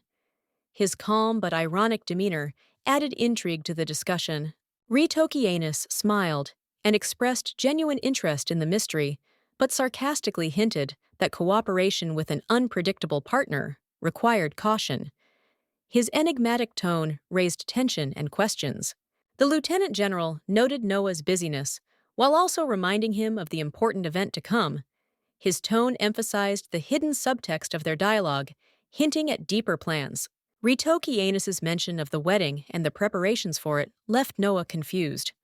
Her eyes showed doubt and slight annoyance, while he maintained an enigmatic half-smile. The arrival of Noah's younger sister, who with tears in her voice declared hunger, filled the situation with unexpected warmth, contrasting with the seriousness of what had been discussed earlier. Noah thanks Ritokianus for coming and introduces him to a little girl, Clara. The girl happily reaches out to the man, showing her affection. The scene is filled with warmth, but Ritokianus looks slightly confused, as if he doesn't know how to react. Noah states that she has already been accepted into the family. Ritokianus's confusion deepens, and Clara watches the conversation with delight. Noah is perplexed as to why he is being called a son-in-law, adding to the comical nature of the situation. Noah sits down next to Clara and asks her worriedly if she is okay. The girl answers seriously, expressing confidence that she can protect herself. Noah seems surprised, but holds back a smile. Clara holds up her clenched fist, proudly claiming that she can persuade anyone with it. She recalls her grandmother calling it her persuasion fist, causing Noah to be mildly shocked. The girl playfully asks if they know what a persuasion fist is, and continues her demonstration. Her determination and the glint in her eyes underscore her confidence, causing Noah to quietly admire her. Clara explains that her brother told her how to use the persuasion fist, adding that it means to act before you get hit. Noah looks slightly puzzled, and the girl confidently pumps her fist as if preparing for a practice session. Upon hearing about Clara's brother, Ritokianus pauses cautiously, asking who is being spoken of. His gaze becomes more focused, creating tension in the scene. Noah decides to calm the situation by gently admonishing Clara not to do it again. She clearly wants to protect the girl from the consequences of her overconfidence in the persuasion fist. Slightly embarrassed, Clara accepts Noah's instruction. A gentle gesture of patting Noah on the head shows his concern, and Clara smiles happily, promising to do better next time. Noah leans over to the girl and gives her some helpful advice. Only hit the places that aren't noticeable. Ritokianus stands nearby smiling as he watches their interaction, and Clara enthusiastically agrees, beaming with joy. Noah watches in confusion as Clara grabs another girl by the hair. She expected to be told to avoid confrontation, but instead, the situation took an unexpected turn. Noah's serious expression underscores her determination to understand what happened and how to deal with it. Ritokianus is surprised to learn that Noah has a brother. The news takes him by surprise, as he has never heard of it. The lieutenant general appears lost in thought, trying to figure out how this information might affect their future relationship. Clara stands next to Noah, and Ace reports that she has discussed what happened with the teachers. The atmosphere around them is filled with spring colors, but the tension between the heroes remains. Ritokianus silently watches the conversation, his gaze expressing hidden anxiety. Ace explains with a slight smile that because the boy provoked the conflict first, their side need not worry about the consequences. But her words end with the unexpected remark that the boy has been suspended from school for a month, leaving the parties to the conflict to think. While Noah ponders her next move, her friend asks if she will be returning home. Noah replies that she needs to go to headquarters, as the unexpected appearance of the royals has disrupted her plans. Her determination is emphasized by her confident posture and serious tone. Looking around, Noah feels tired from the accumulated tasks. She remembers the sudden visit of dignitaries, which added to her worries. The internal monologue is intertwined with a sense of responsibility to cope with difficulties despite the pressure. Ritokianus confirms the need to complete the work. His gentle smile and calm tone contrast with the tense atmosphere. He is aware that he has not yet introduced himself, which adds to his charm and mystery. The lieutenant general formally introduces himself as Reth Oceanus and expresses a desire to get to know him better. His manner is elegant and confident, making Noah look at him in a new light. The background lights up with bright reflections, intensifying the moment. Ace, suddenly remembering something important, exclaims that she completely forgot about one detail. Her emotional reaction emphasizes the comedy and enlivens the scene. A mixture of surprise and embarrassment appears on her face, which causes a warm smile from the others. Ace sincerely thanks Ritokianus for his help, noting how important his support has been in recent days. Rhett politely replies that Noah's family is like his own to him. He offers to turn to him in case of any difficulties, but Ace's modesty is evident in her refusal to take on unnecessary obligations. Ace, a woman with dark hair, stands before Ritokianus with a sinister smile. She clearly dominates the conversation, showing her confidence. There is an uneasy aura around her figure, which increases the tension. Ritokianus looks up at her, expressing doubt and hidden irritation. Clara happily runs to Ritokianus, calling him uncle. She takes his hand and, beaming with happiness, tells him that she likes him. The girl laughs innocently, her happiness contrasting with Ritokianus's reserved expression, who tries to maintain a smile. As they part, Clara promises Ritokianus that she will call him the man. Although looking slightly stunned, responds with a humorous phrase. Ace, standing nearby, watches their interaction with a thoughtful expression, not showing her true emotions. The red car speeds across the bridge with Ritokianus and Ace. She sarcastically remarks on his attempts to charm those around him. In response, he remains calm, driving the car with a slight smile. The tension between them is palpable, but they both hide it behind masks. Ace says that he will reject Ritokianus to remain on Clara's side. Her sly smile shows that she is enjoying the situation. Ritokianus, on the other hand, acts coolly, acknowledging the difficulty of her plan, but does not give in to his internal struggle. Ace suddenly asks Ritokianus about his brother. Her tone is full of curiosity and a slight reproach that he did not tell her about it earlier. Ritokianus indifferently answers that she never asked such questions. Their conversation is colored with shades of hidden mistrust. Ace asks if Ritokianus will now talk about his brother. His answers become more open, mentioning his brother's recent escape from home due to an incident. Ace listens thoughtfully, trying to understand the depth of their relationship. Ritokianus, mentioning his brother, calls him a man who can give him a head start in eccentricity. There is a slight irony in his words, but also a note of respect. Ace, on the contrary, maintains a serious look, evaluating what he heard from the point of view of his strategy. Ace suddenly wonders about Clara's age. She remembers that Ritokianus used to be completely uninterested in such things. Her tone becomes thoughtful. She looks into the distance, analyzing the changes in her companion's behavior. The end of the conversation maintains a hidden tension. Ace, lost in thoughts of the past and present, ponders how best to approach the situation. Now Ritokianus remains calm, as if he knows the answers to all her unspoken questions. Ritokianus quietly started a conversation with Noah. He noted that she never discussed important topics with him. She replied that she would have done so if he had taken the initiative to show his vulnerability. Ritokianus wondered why he had avoided talking to Noah for so long. He thought he already understood her feelings, but he still hesitated to act, afraid to take a step that could change everything. He realized that he had been foolish in hiding his true feelings.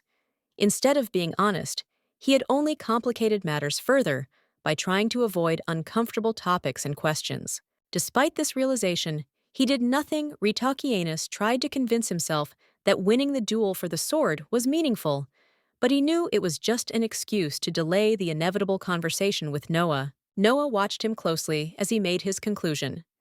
She decided to ask him directly why he had been blocking her promotion, demanding an explanation from him. Ritokianus tried to keep the answers light, telling Noah to wait a bit.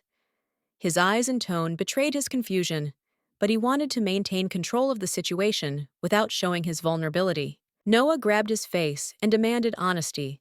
She noted that there were still feelings between them and invited him to open up if he was truly committed to taking the next step in their relationship. Her words threw him off balance. Noah asked him to tell her that he loved her. This request was unexpected and seemed frightening to Ritokianus, who was struggling with internal doubts. After a tense pause, Noah expressed confusion. Her disappointment was obvious, and she added that he also needed to explain his other actions, including the sword. Their conversation was interrupted by a man who informed them that Lord Delight wished to see Noah. This sudden intervention eased the tension, but left unresolved issues between them. Lieutenant General Ritokianus listened with restraint to the officer's report that the incident had happened 2 hours earlier. Ritokianus responded coldly, reminding them that such things needed to be reported immediately. The situation escalated when it became clear that the delay was critical. The officer defended himself by claiming that he had tried to pass the message on several times, but each time Ritokianus was not there. The lieutenant general smirked and said that his absence was due to his attempts to avoid boring routine, which irritated his subordinate. Having received the important documents, Ritokianus began to study them.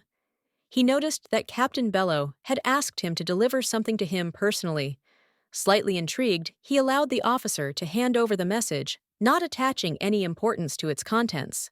The officer, with an expression of hidden indignation, handed over the letter marked "to be delivered in person." Ritokianus, surprised by the unexpected format, quickly took the envelope, feeling a slight premonition of something unusual, but not yet understanding its essence. Inside the letter was a note from a girl named Clara Bello. She thanked him for his help and invited him to dinner, promising to treat him to something delicious. Her friendliness and sincerity touched Ritokianus, leaving him with a slight smile on his face. Reading the letter, Ritokianus thought with affection that his fiancée's younger sister was a real angel. He did not hide his joy, which puzzled the officer, who was trying to understand what could have caused such a warm reaction in the strict superior. The officer was taken aback by the phrase, "the bride's younger sister." He tried to make sure he had heard correctly, and his confusion caused Ritokianus to smile, barely suppressing his smile as he again became lost in his thoughts. Ritokianus decided that he absolutely had to buy a gift for Clara. His decisiveness and ease of decision-making amazed the officer, who was already accustomed to the general's more formal approach to such matters. As he left the office, Ritokianus stated with firm conviction that such matters could not be postponed. His aura of confidence and readiness for action created an atmosphere of respect and admiration around him, even if the officers did not always understand him. Meanwhile, Noah, furious with Ritokianus's behavior, recalled how he had avoided communication.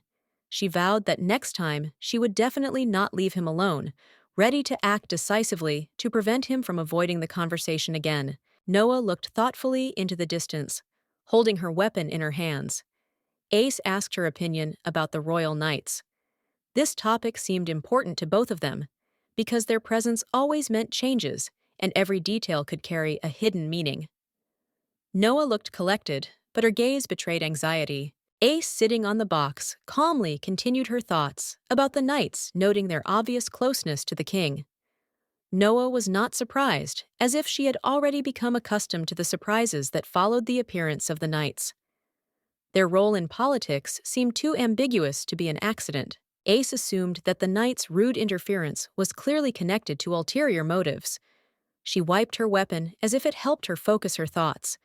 The atmosphere between them grew increasingly tense, as if they were on the verge of an important discovery. Ace's thoughts turned into an emotional torrent. She was worried about the question, why exactly their region irritated the royal power so much. She remembered past incidents and indignantly mentioned the case when a drunk Delight almost started a fire on the ship 7 years ago. This aroused doubts in Noah. Noah wondered about the connection to Flancy when she heard the mention of Delight. She voiced her suspicions that he might be involved in these events. Her confident tone caused a surge of emotion in Ace. Noah tried to assess the complexity of the situation, realizing that it had become even more difficult to trust anyone. Ace defended Flancy ardently, claiming that he was a holy man. She added that, thanks to him, the quality of life, including food, had improved significantly. Her words were accompanied by genuine surprise and faith in his good intentions. Noah only listened silently, not sharing Ace's optimism. Ace suddenly changed the subject to Noah's promotion, noting that she herself might be promoted to intelligence officer. Her voice was reserved, but her eyes showed how important these changes were to her. It was as if she was looking to Noah for support, hoping for her approval. The news of Ace's possible promotion surprised Noah.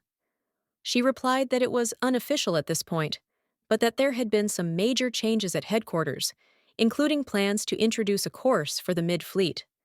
Noah listened carefully, trying to connect this to the larger story. Ace thought about it, adding that so far, no one from their staff had been promoted. Her words were filled with bewilderment, because such a situation seemed unfair. This made her even more doubtful about the motives of the leadership and wonder about hidden decisions at the top. The conversation between the girls left a feeling of uncertainty.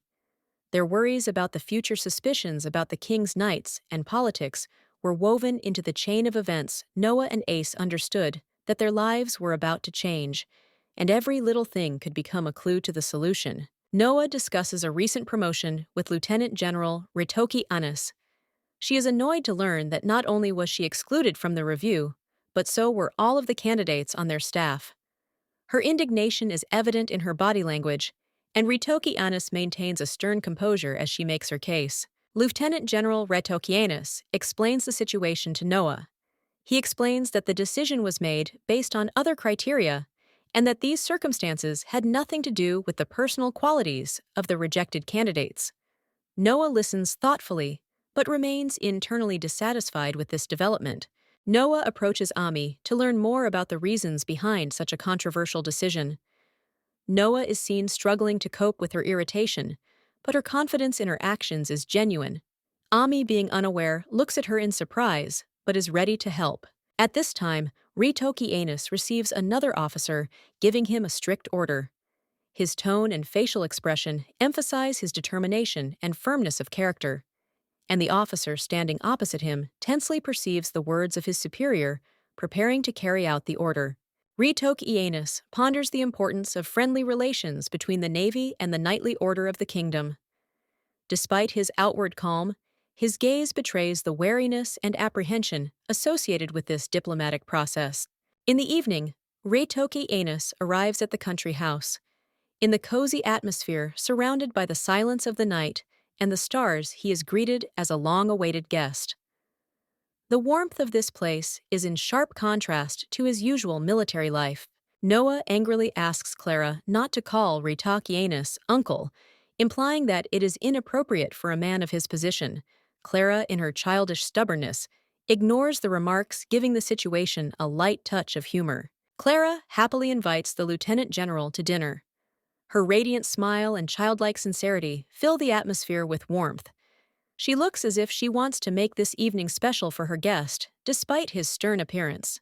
Ritoki Anus, unable to suppress a slight smile, sincerely thanks Clara for the invitation.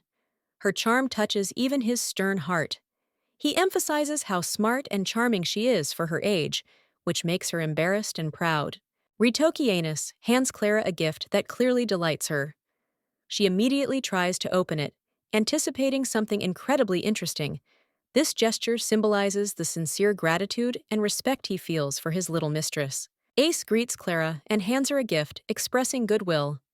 Clara, embarrassed by the attention, beams with joy, but holds the box awkwardly, as if worried about its contents. Ace smiles warmly, creating an atmosphere of coziness and sincerity. Ace hands the gift to Ritoki Anus, saying it is only a small token of attention. The lieutenant general, surprised by the thoughtfulness, replies that it was not worth the trouble.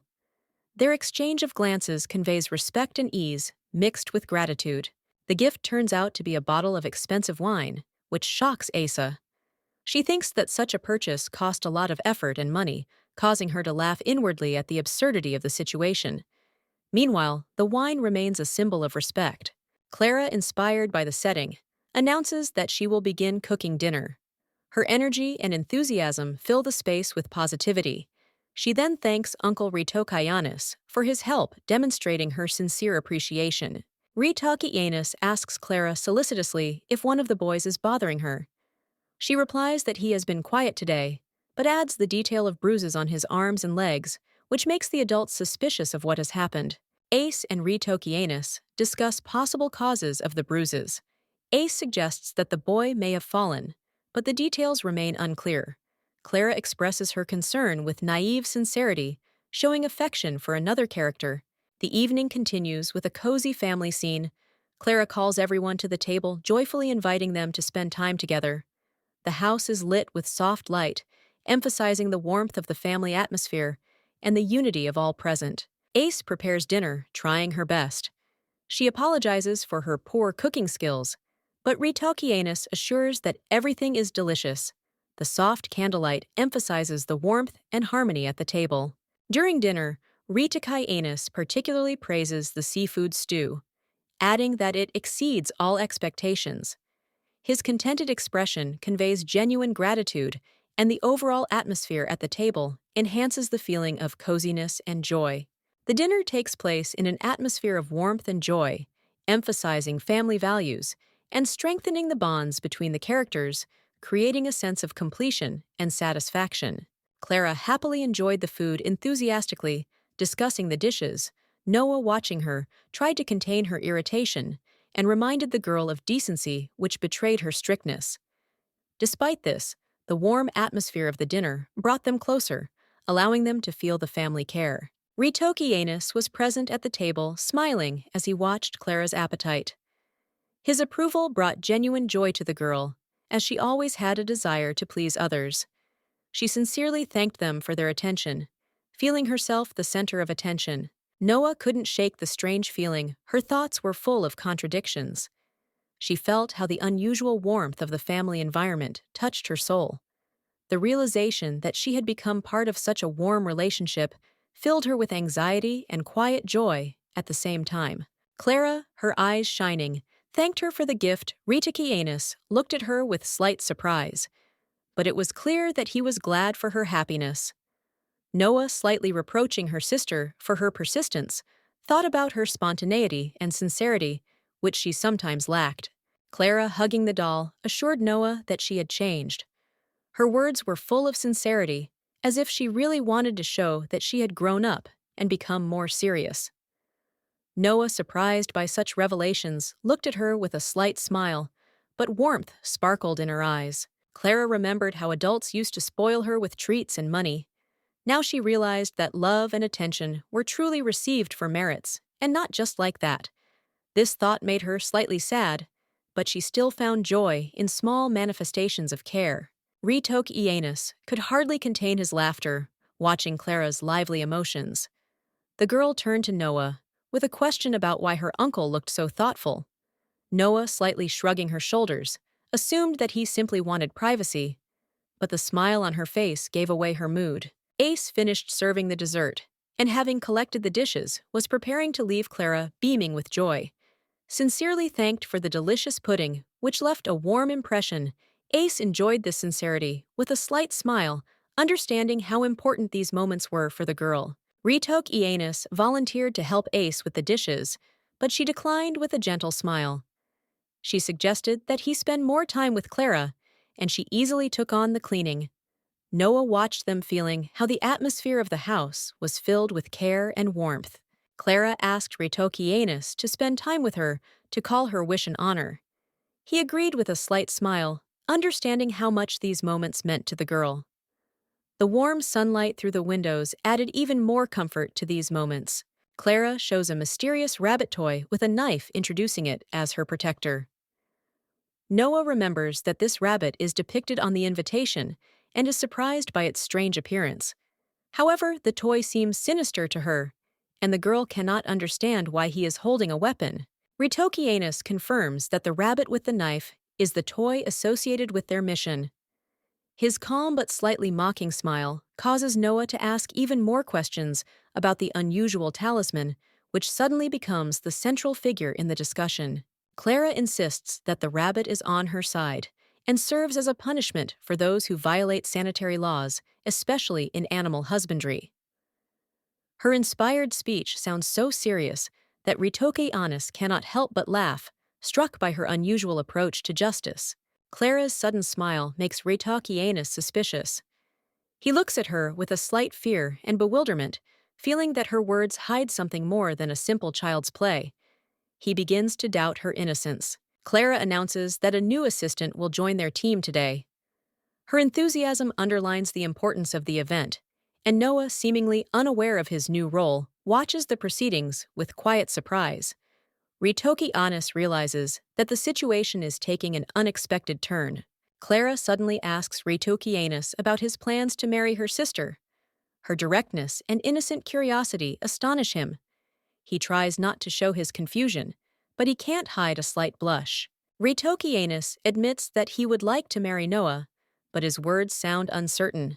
Clara watches his reaction with interest, and Noah tries to steer the conversation in a lighter direction while remaining slightly embarrassed. Clara decides not to help Ritoki Anis with his plans, claiming that it violates her own rules.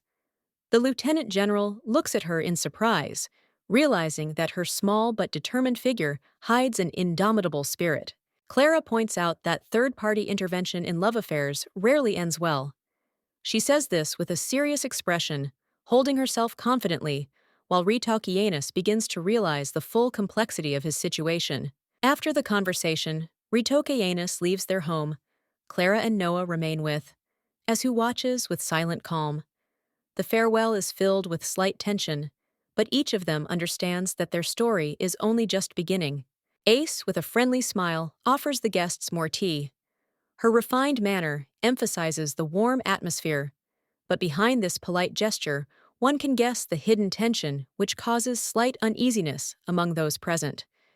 This moment foreshadows further events. Noah and Ritaki Anis find themselves in the middle of a heated argument.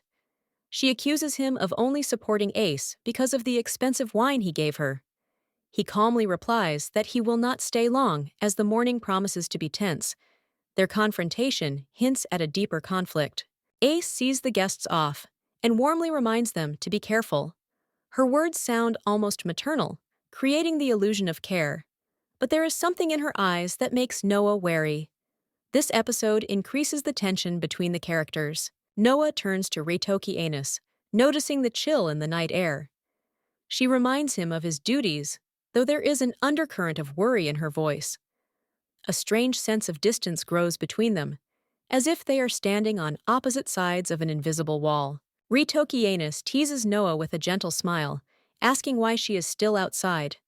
His playful tone leaves her with mixed feelings. She barely holds back her anger, offended by his carelessness. This moment reveals the contradictions of their relationship. Noah's sudden gesture makes Ritoki Anis freeze. She puts her finger to his lips, violating their personal boundaries. He is confused, and her confidence in this action seems like an attempt to take control of the situation. This exacerbates the tension between them. Noah sternly reminds Ritoki Anis of the agreement he promised to fulfill. Her eyes are blazing with determination, and her voice is firm. There is a note of disappointment in her tone, as if she has already encountered his broken promises more than once. She muses to herself how long she thought Ritoki Anis was playing with her emotions. But now her patience is wearing thin, and she is determined to find out the truth. Her internal monologue heightens the drama of what is happening. Noah wonders why he can't tell her he loves her. She holds his hand, and the touch seems to speak louder than her words. Her despair and hope merge, creating a moment of fragile intimacy. Ritoki Anis feels the invisible wall of alienation between them, becoming more and more tangible. Noah, turning away, firmly decides not to be the first to confess his feelings. He understands that her pain is caused by his own indecisiveness, but still remains aloof. Ritoki Anis and Noah meet at a house with a red vintage car in the background, discussing something important. Their postures convey tension, and Noah seems to be hiding something. The lieutenant general asks what she is afraid of, showing concern and authority. Amy is complaining about an incident in the cafeteria. Someone started a fight during breakfast. Her emotions are irritated. She is indignant. Compared to Noah, she looks indifferent but listens to the story. Noah, remaining calm, reveals that she is the captain herself. Ami ignores this fact, claiming that she knows everyone by name, emphasizing her attention to detail. Ami threatens to tell the lieutenant general, calling him a crazy dog. The cartoonish drawings of the characters reflect the conflict and humor in their dialogue. A box of food appears on the table, along with a note containing important information. It is an order from General Flancy, asking him to look into the situation. Tensions rise, but Noah keeps his cool. Reading the note carefully, Noah is surprised by the mention of information restrictions. Her expression conveys a mixture of surprise and thoughtfulness, emphasizing the importance of the document. In the dialogue, Amai questions Noah's ability to handle the task. Noah responds with sarcasm, noting the trust that is being placed in her. There is a slight tension between them. Noah reveals the importance of the information by mentioning the warden, who may be trying to hide it. She holds a sandwich in her hands, symbolizing a familiar environment amidst a hidden threat. The background of the ship says that only an admiral can control information at the level of a lieutenant general. This emphasizes the scale and seriousness of the conflict. Ritoki Anis is presented in His Majesty in uniform with a cold gaze. He is the highest level of the command structure, which confirms his power and influence in the events that take place. The captaincy remains vacant, but only one man can fill it. Ritoki Anis is depicted in a pensive mood, his figure full of grandeur and mystery, hinting at his importance in the events to come. Ami thinks about General Flancy, fearing that his actions may be connected to something suspicious. However, she is reluctant to make baseless accusations, struggling with her inner doubts. Noah finds the note and is surprised to find out about the mysterious number written on the back. Her curiosity and suspicion gradually increase, foreshadowing the revelation of the secret. At a meeting with Ami, Noah learns that the number is a record of the arrival and departure of a major general from the rear headquarters. The discovery raises even more questions about the conspiracies going on. Noah begins to remember the day she met Sir Delight. Her thoughts take her to a moment where General Flancy was mysteriously absent, increasing her suspicions. She remembers that Sir Delight was late in arriving. In this memory, the strange figure of a man stands out, which suggests a deliberate concealment of the truth. Ritoki Anis smiles with an enigmatic expression, leading Noah to wonder about his role in the situation. His secrecy raises suspicions about his true motives. A note with a cryptic message found enrages Noah. Her determination to expose all those involved is strengthened, and she is ready to take any action to protect the truth. A secret envelope appears on the table. Inside is hidden information that could shed light on the actions of General Flancy and his connections to Sir Delight. During a meeting with Ritoki Anis, it is revealed that General Flancy and Sir Delight were in contact the day Noah left for school, confirming her suspicions and opening up new avenues for further investigation. Ritoki Anis leans wearily on his arm, surveying the establishment that he dislikes. He barely conceals his irritation and sarcasm as he discusses the unexpected appearance of one of the guests. He clearly dislikes the atmosphere and makes it clear that the situation has gone beyond acceptable limits. An officer in full-dress uniform approaches Ritoki Anis, hinting with an undisguised degree of mockery at the bravery that often borders on stupidity. Ritoki Anis, without hiding his position, dryly remarks that the man should not be here. Their exchange of glances is full of tension. The officer, with a barely noticeable smile, is confident in his position. He reminds that everything has been decided and it is too late to retreat. His calmness slightly throws Ritoki Anis off balance, but he quickly pulls himself together. Now they both know that things have gone too far. The new guest is clearly nervous, his movements betraying fear and uncertainty. Ritoki Anis watches him with icy calm, realizing that he has no choice. A slight shadow of satisfaction plays on his face, because the situation is developing as he planned. The guest, obviously uncomfortable, receives strict orders to solve his problem before Ritoki Anis returns. He makes it clear that retreat is impossible, but he adds a note of irony, promising a reward for the completed task. His words hide a cold calculation. Ritoki Anis looks the officer straight in the eye, challenging him. His red eyes glow with confidence, as if he already anticipates the next move. The officer's words, trying to turn the situation into a joke, evoke no emotion in him except mockery. The officer leaves, not hiding his self-confidence, but Ritoki Anis does not look away. He understands that this game is just beginning, and he intends to see it through to the end. Behind him, a clock is visible, symbolizing the limited time for the implementation of their plans. Ame, one of the people present, notices the strange expression on Reitokianus's face and asks a question, but he waves it off, diverting the conversation and claiming that he simply remembered something important. However, from his expression, it is clear that the thought that has come to his mind is troubling him. Reitokianus suddenly suggests leaving the guest alone until someone comes along who can resolve the situation. His words are softer, but there is a new plan behind them. He carefully chooses the moment to turn the situation in his favor. The guest sarcastically replies that the responsibility for what is happening falls on Reitokianus if he continues to tease him. But despite his outward confidence, the guest clearly realizes that he is under Reitokianus's control. The officer's last phrase only confirms this. In a thoughtful conversation, two military men discuss their fate, comparing life to a long voyage on cement ships. There is a philosophical undertone to the exchange, as well as an ironic look at the difficulties they face, hinting at resilience in the face of future challenges. One of the characters recalls his family describing his wife as a wild animal, and his children as inheriting this animal energy. The images of animals and animal heritage fill the scene with a vivid metaphor, creating a sense of unbridled power hidden in their family life. Reitokianus is decisive in his dialogue about his willingness to cope with difficulties. He acknowledges the unfairness of the situation, but firmly states that he cannot allow himself to break.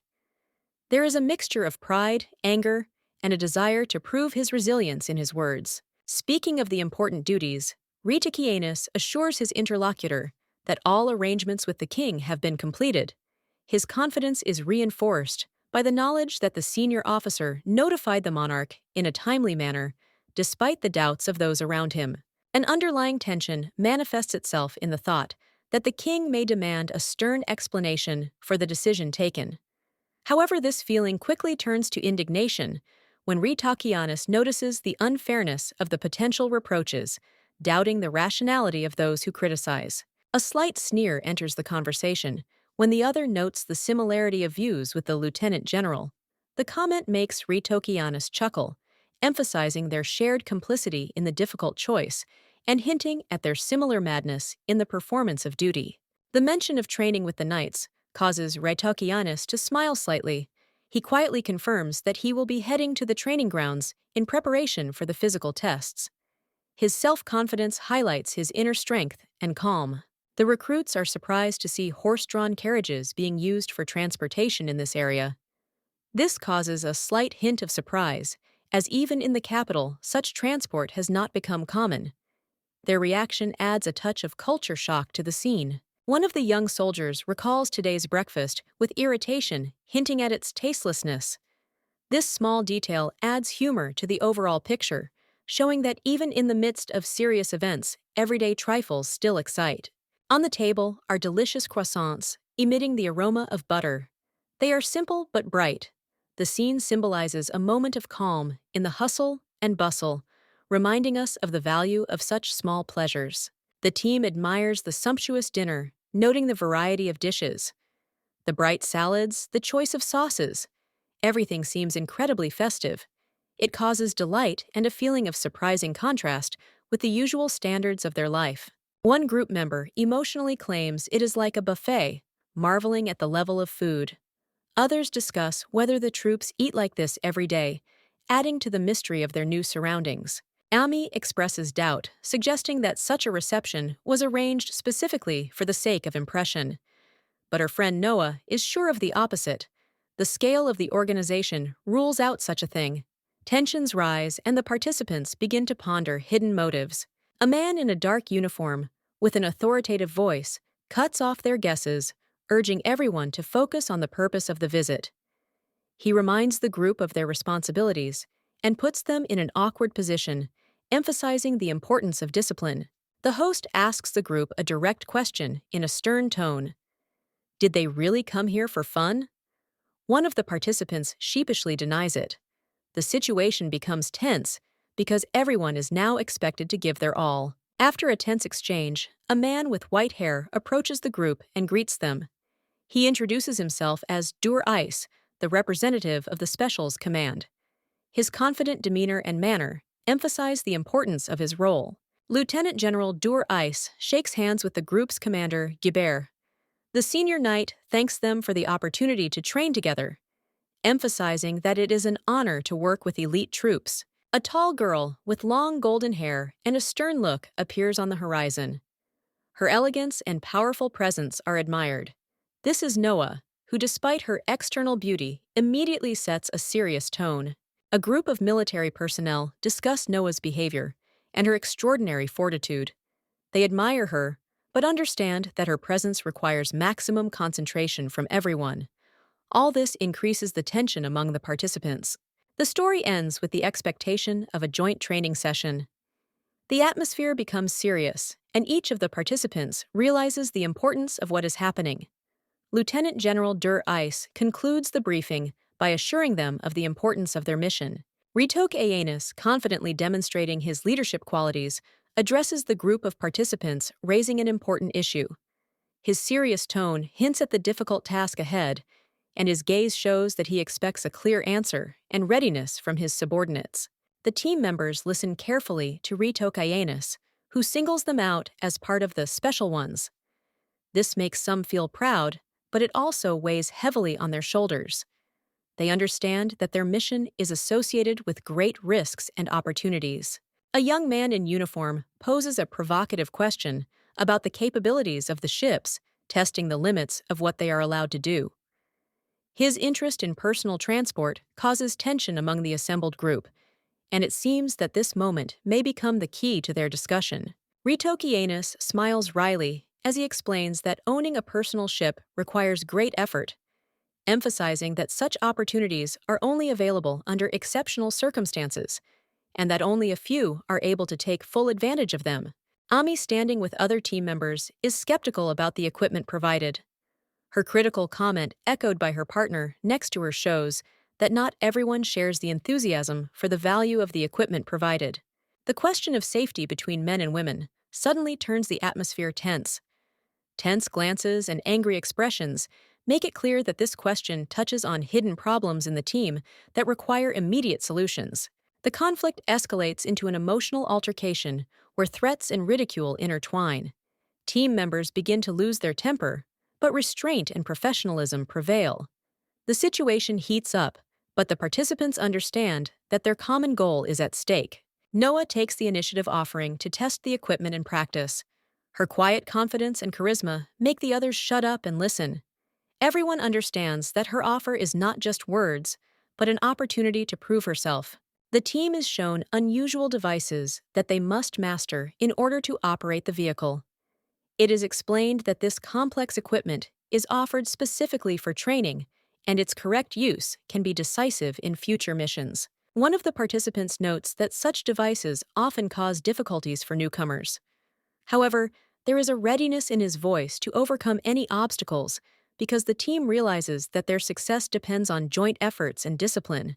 Lieutenant General Ritokayanus is confident that everything will go well with the Royal Knights, his gaze reflecting strength and confidence in the future, despite the difficult task that lies ahead.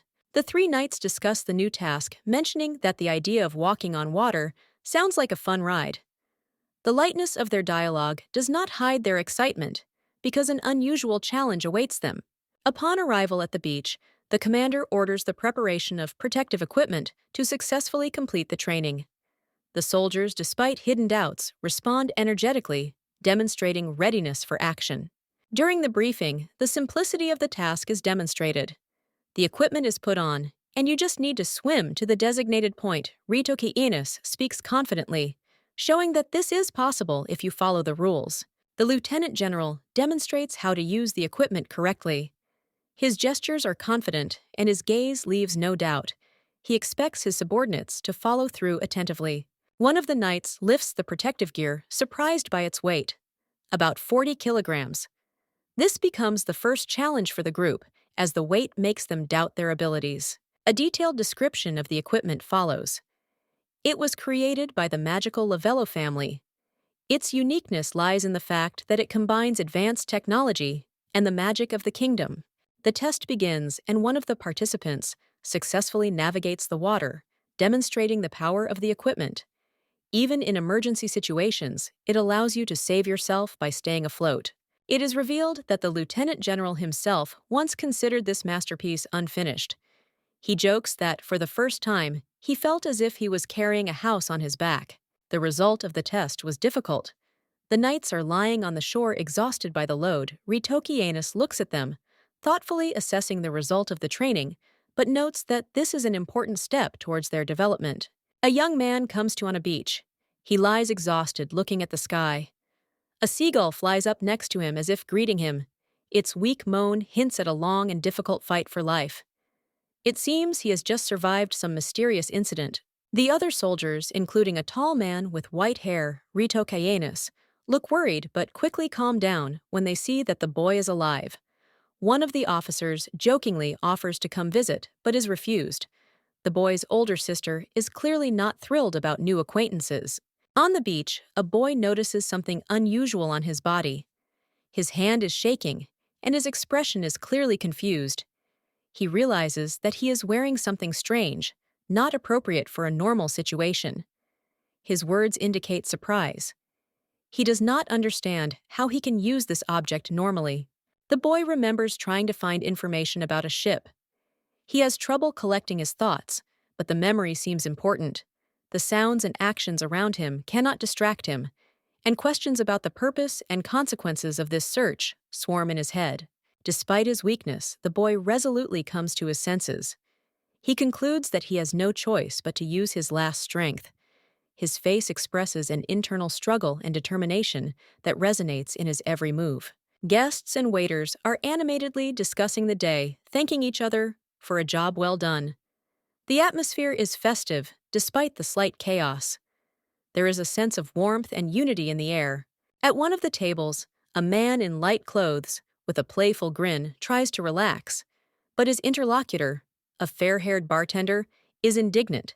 He accuses the guest of having to open the establishment in broad daylight, disrupting their plans for the holiday. The white-haired man laughs at the situation, reminding them how nice it is to earn money. The bartender looks at him with slight annoyance, but continues the conversation. There is a clear connection between them, like old acquaintances. The white-haired man decides to add humor to the conversation by offering to bill the expenses to the Navy. The bartender points out that this is too much, but seems willing to give in. The atmosphere lightens up a bit, and a hint of sarcasm is heard. The scene ends with a dialogue in which the white-haired man claims that he is a simple and honest soldier. However, the bartender objects. Someone who brings his subordinates out to drink during the day can hardly be considered honest. The evening continues filled with smiles and light playfulness. Soldiers have gathered in a noisy tavern. The chief military chaplain stands out among them, his charisma and radiant appearance attracting attention. His presence raises questions, as he is rarely seen outside of ceremonies. The atmosphere becomes lively. The chaplain shows off his charisma by offering the soldiers an unusual entertainment. He pours drinks, claiming that it is the will of heaven. The soldiers are delighted to see his confidence and unusual way to boost morale. The soldiers are amazed by the chaplain's sincerity and his unique style. They discuss what is happening, not believing that they have witnessed such a miracle.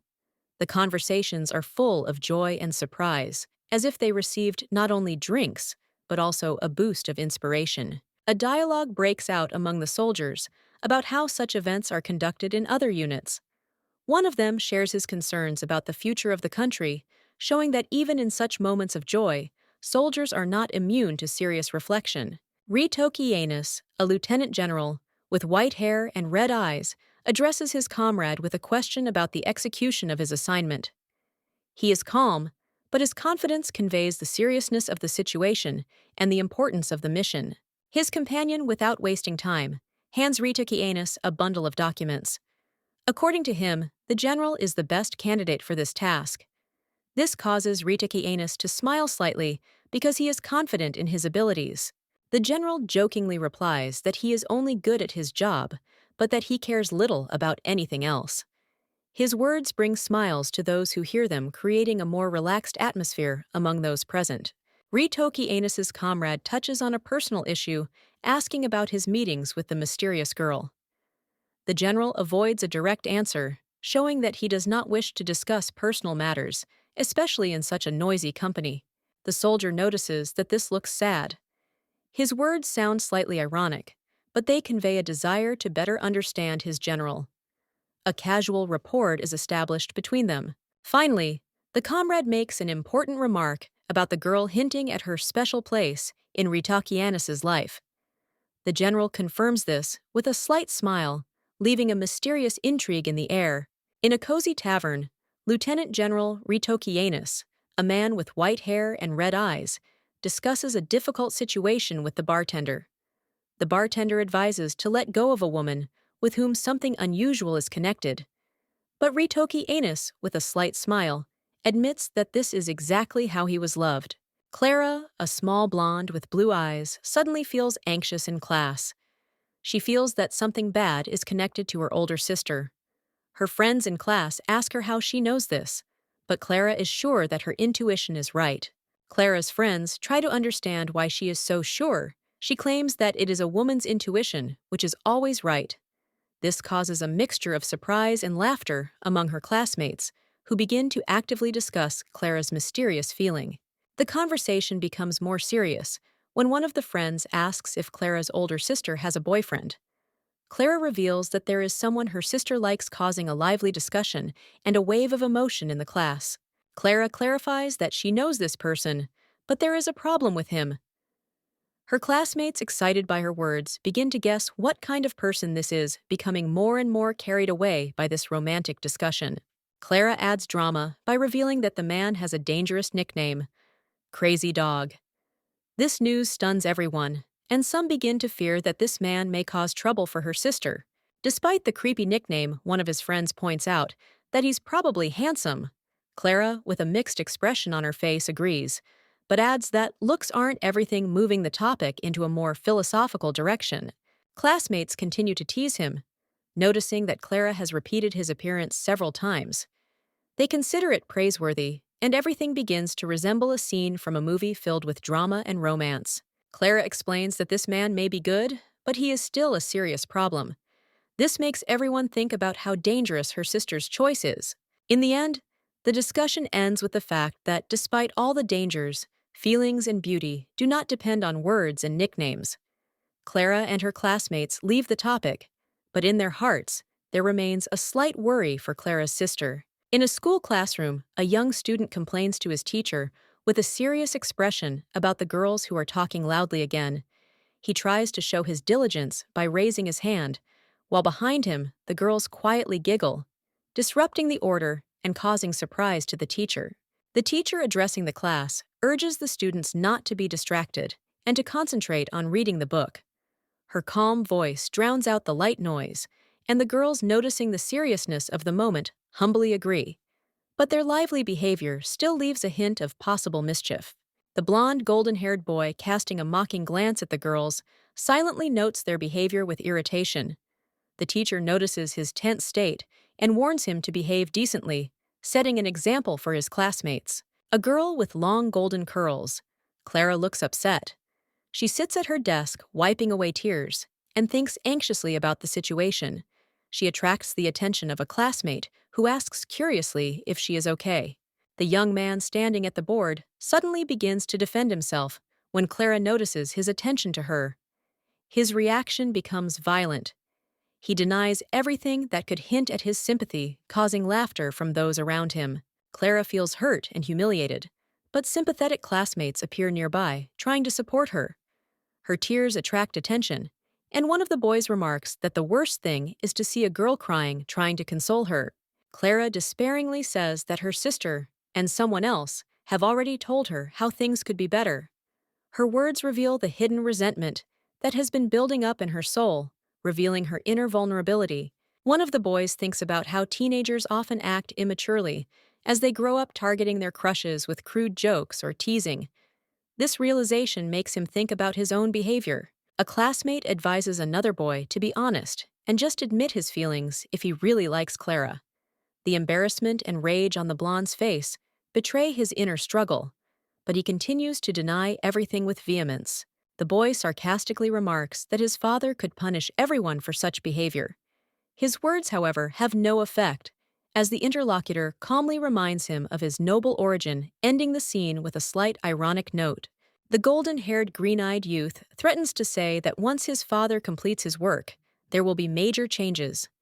His face expresses rage, creating tension and emphasizing the importance of what is happening. The man in glasses calmly answers with a short and firm "no." His restraint contrasts with the stormy reaction of his interlocutor. The atmosphere in the classroom is tense, as if every second is filled with hidden conflict. The bespectacled young man confidently declares that the Navy will protect the Southern territories. His words sound like a promise and command respect, and the warm light in the background adds to the drama of the moment. In another room, the maids are discussing the new hero. The younger blonde happily confirms that he is the same smart young man with glasses. Their conversation seems light and casual, adding a little warmth to the overall plot. Clara smiles and says that the hero in glasses is her best friend. However, her friend notes that friendship between a man and a woman is impossible, emphasizing the inevitability of love or hate. Their dialogue is full of hidden emotions. Clara is genuinely interested in what love and hate are. The question takes everyone by surprise, but the girl's innocence makes the scene touching. The blonde, embarrassed, changes the topic to homework to avoid complex explanations. Clara walks thoughtfully up the stairs, and the maids continue to discuss how they shouldn't have taught the girl such things. They discuss the complexity of modern youth with a bit of humor and surprise. While washing the dishes, one of the women suddenly asks how the relationship with the lieutenant general is going. The question seems unexpected, and the pause in the conversation adds intrigue and anticipation. The girl with long blonde hair seriously admits that she has accepted the proposal. Her calmness and determination are admirable, and the warm candlelight enhances the romance of the moment. Ami is shocked by the confession and asks in surprise if it is really true. However, the blonde sadly notes that her offer was rejected. The emotional tension reaches its peak, leaving a feeling of incompleteness. Ami, with a slight smile, remarks how one can go to a wedding after a serious quarrel. Her look is skeptical, but she remains calm, showing that her opinion is important, albeit slightly mockingly. In the cozy kitchen filled with light, Ami shares her thoughts, confident that Noah likes her. She watches the blonde carefully, who calmly goes about her business. Noah looks away thoughtfully, reflecting on her desires that she had voiced earlier. Her face betrays an internal struggle, hinting at a conflict between reason and feelings. The evening light underscores the solemnity of the moment. Noah and her companion discuss her hesitation to come clean and tell about her failed promotion. However, his confidence suggests hidden support and hope. Noah's gaze returns to the kitchen space, where her thoughts are interspersed with admiration for the simplicity of the moment. She realizes that despite the difficulties, her feelings for this man remain genuine. In a room, three young men sit at a table and discuss the appearance of their friend, ironically calling him a zombie. The atmosphere is tense with light mockery, giving the scene a touch of humor. A group of knights go out for special training. Noah watches them from afar, amazed at their determination. Her thoughts are filled with questions. Why are they doing this, and what does it mean to them? There is a discussion around the long table. One of the participants calls the preparation hell, confirming its difficulty. They realize that even if they are special, they will not be treated preferentially. The food on her plate gives Noah mixed feelings. She hears someone joke about a private ship, which makes her smile, although her mind is still on something important. The white-haired girl tells of her admiration for one of her comrades caused by his reputation. However, it soon becomes clear that for him, training has become a test that he strives to overcome at any cost. The young man sat at the table with a serious and thoughtful expression on his face. His thoughts were focused on how he had voluntarily agreed to these tests. In the heavy atmosphere of the room, he tried to understand what motivated him and how to overcome his inner doubts. The cadets gathered in the mess hall, tired and depressed. They discussed how the rigors of the training were sapping their energy. One of them noted that food no longer helped restore their energy, The general atmosphere of tension was supplemented by quiet complaints and hints of despair. The constant training that the cadets had to do exhausted them to the limit. Exhausting loads, jumping, running with backpacks and falls became their daily routine. The young man realized that such a routine was becoming a real test of endurance for them. The instructor, with a bright smile, tried to inspire the group. He explained that this was the basic training needed to operate the vessel. His optimism seemed out of place against the backdrop of their fatigue, but he continued to convince them that only discipline would lead to success. The cadets discussed the events emotionally. One of them, unable to contain himself, expressed anger, accusing the instructor of intentionally wearing them down. Others reminded that everyone goes through this training. Their conversation was seething with emotion, but everyone tried to find support in it. The group decided to move to a quieter place to continue the discussion. One of the cadets took the initiative, suggesting to organize and calm down. Despite the fatigue, they tried to stay motivated and ready for further action. In the storage room, the cadets exchanged thoughts. One of them reasoned that this was their territory and compared the situation to wild animals that cannot find their way to the sea. Their conversation was filled with philosophical reflections on overcoming boundaries. The situation became increasingly tense. One of the cadets suggested waiting 2 days before making an important decision. His confidence and determination inspired the others. They began to discuss how best to prepare for the next step. In the tense silence, the news broke that a ship from the kingdom would arrive in 3 days. This news filled the cadets with hope. They realized that the hard days of training were coming to an end, and that something great was ahead of them. The cadets, united in their common trials, began to believe in themselves. Despite the difficulties, they felt that their efforts would soon be justified. This thought became their driving force, strengthening their determination to finish what they had started and achieve their goal. In a tensely silent room, the hero sits on the floor, thoughtfully fingering a black card. His concentration is interrupted by a discussion of the arrival of an important general, which clearly adds importance to what is happening. The hero holds the card up to the light, examining it. The question of what this object is sounds almost rhetorical. It becomes clear that this is the key to the arsenal delivered by a mysterious guard, whose role in this plan remains behind the scenes. With determination in his eyes, the hero explains that a ship is due to arrive tonight. All he has to do is steal it. He says these words as if it were an ordinary matter, but there is tension in his voice and a hidden excitement in his eyes. His comrade, with a cold expression on his face, asks a direct question, as if questioning the reality of what he has planned.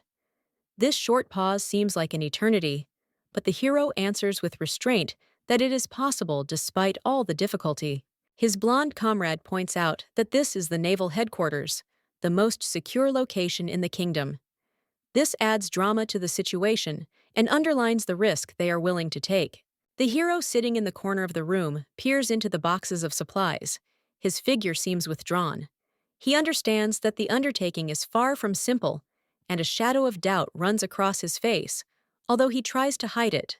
The hero's internal monologue reveals his thoughts. He admits to himself that what he has planned borders on betrayal. This admission is accompanied by a mixture of guilt and determination, making the reader feel the tension of his dilemma. However, the hero finds the strength to justify his actions. He reminds himself and others that the goal of all this is money. This argument sounds like a last attempt to convince not only his comrades, but himself as well. The hero checks the cargo with his team. He tries to inspire everyone with confidence, saying that it is possible. One of the comrades apologizes for his excitement, showing that fear is still present. The hero's gaze becomes cold but confident. He promises that they will never be caught, and this final phrase sounds like an oath. His face reflects the determination that has now infected all participants in the plan. In a warehouse surrounded by crates, 2 men prepare to leave. They realize that their long absence may arouse suspicion. One of them, showing persistence, completes the preparations, reflecting an anxious but determined mood. A man with white hair and red eyes, Ritakianus, smiles as he contemplates persuasion tactics. His gaze sparkles with cunning, hinting at a plan that will bring about the desired result. His air of confidence heightens the tension. The picture of a castle by the sea at night brings to mind the calm before the storm. The moon illuminates the majestic towers, creating a contrast between the external idol and the hidden intrigue. A difficult road awaits the heroes. A question is heard from inside the room about the arrival of a private ship. The young officer is clearly confused by the unexpected news, but his interlocutor in a blue uniform remains calm, emphasizing his authority. An officer in uniform praises his comrade's hard work, reminding him of the need for official permission. His confidence and approval encourage his interlocutor to make a bold decision, reinforcing his optimism. The young man expresses enthusiasm and joy, hoping for good luck. His sincere emotions contrast with the reserved calm of the others, creating a lively atmosphere of the moment. The handshake between the heroes symbolizes the union and mutual respect. It is a significant honor for them. The smiles emphasize the sincerity of their intentions and confidence in success. The officer mentions the difficulty of the task of operating the weapon. His words emphasize that even the most experienced face difficulties causing admiration and respect. The young man recalls the officer's past achievements, calling him a hero. This moment emphasizes recognition of merit, but the officer modestly denies his leadership, emphasizing teamwork. The man admits that at that time he was only a graduate of the academy, and the real hero is a lieutenant general. His sincerity and respect for his superiors emphasize his nobility and humility. Ritoki Anis, a lieutenant general with an impeccable reputation, walks down the corridor with a junior officer who excitedly mentions the commander's merits.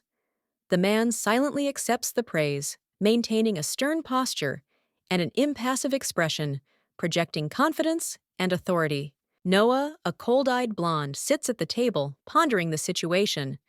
Dark thoughts swarming through her mind, reflected in her clenched fists and piercing gaze. Her decision is absolute. She is ready to eliminate those who threaten her plans. An officer enters Noah's office with concern, reporting news of Ritoki Anis's actions. He appears confused and embarrassed by her commanding presence. Noah, frowning slightly, clarifies the details, analyzing what he has heard, and instantly forming a new plan of action. The officer confirms that everyone is on missions except Noah. Her eyes gleam with hidden determination.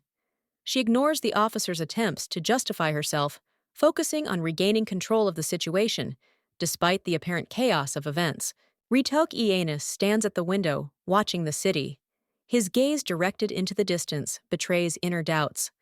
Thoughts about the complexities of love and hate rush through his mind, mixed with anxiety for his own plans, which are unfolding in an unknown direction. Noah decides that she must fight Ritoki Anis once more. But on her own terms, she recalls their previous encounter and concludes that she must cast aside all restraints to win. Her gaze is full of determination and cold fury, emphasizing her iron character. Ritoki Anis walks along a picturesque path, with an officer admiring the tranquility and beauty of the place. His calm seems out of place, for there is a premonition of impending conflict nearby. The officer, slightly nervous, tries to maintain a casual conversation. The officer ponders the security and strict surveillance of this location, knowing that it is used for critical operations. His tension mounts, but Ritoki Anis suddenly interrupts his thoughts, confirming that the location is perfectly disguised as something innocent. The lieutenant general reveals that only a select few, including himself, have access to this location. He shows the officer a security card confirming the uniqueness and secrecy of this facility, causing the subordinate to express a mixture of admiration and bewilderment. The conversation ends with a light joke, but Ritoki Anis hides his true intentions behind a smile. His subtle movements and calm inspire confidence, but even the officer can see that behind the external good nature, there is cold calculation. Ritoki Anis, amazed by the magical shield he saw, appreciates the scale of the defense, which clearly exceeds his expectations. His companion confirms with a smile that the security in their domain has always been high, which inspires respect for their efforts. The couple walks towards the gate. Ritoki Anis, still surprised, watches every step as his companion confidently opens the gate and invites them inside. The sunset is visible on the horizon, creating an atmosphere full of mystery and anticipation. Sir Delight confirms his findings by addressing Knight Farrat and General Flimsy. He emphasizes that everyone is involved in the matter under discussion. The atmosphere becomes tense. The intrigue only intensifies. General Ritokianus studies the documents, noting the aristocracy of the Delight family. He muses that there is no point in a child of such a prestigious line attending a regular school. It is as if echoes of past conflicts fill the air. The story moves to the childhood of one of the characters, when the Delight family's financial situation was on the verge of bankruptcy. The young man looked desperate, but remained determined to fight for a better future. Ritokianus remembers a family lawyer he met in school, but it turns out he was actually an immigration broker, adding layers to the events that unfold. The story takes on a darker tone. In an attempt to provide tutors, the hero even resorted to gambling. Ritokianus assesses his behavior as pathetic, but cannot hide a slight bitterness in his assessment. Suddenly, Noah, the captain with the shining blue eyes, enters the room. Her sharp voice interrupts Ritokianus's thoughts, causing him to fall silent in surprise. The atmosphere becomes even more tense. Ritokianus, still stunned by the unexpected appearance, turns to Noah. She remains calm, but there is a hidden determination in her gaze. Behind her, another participant in their discussion is visible.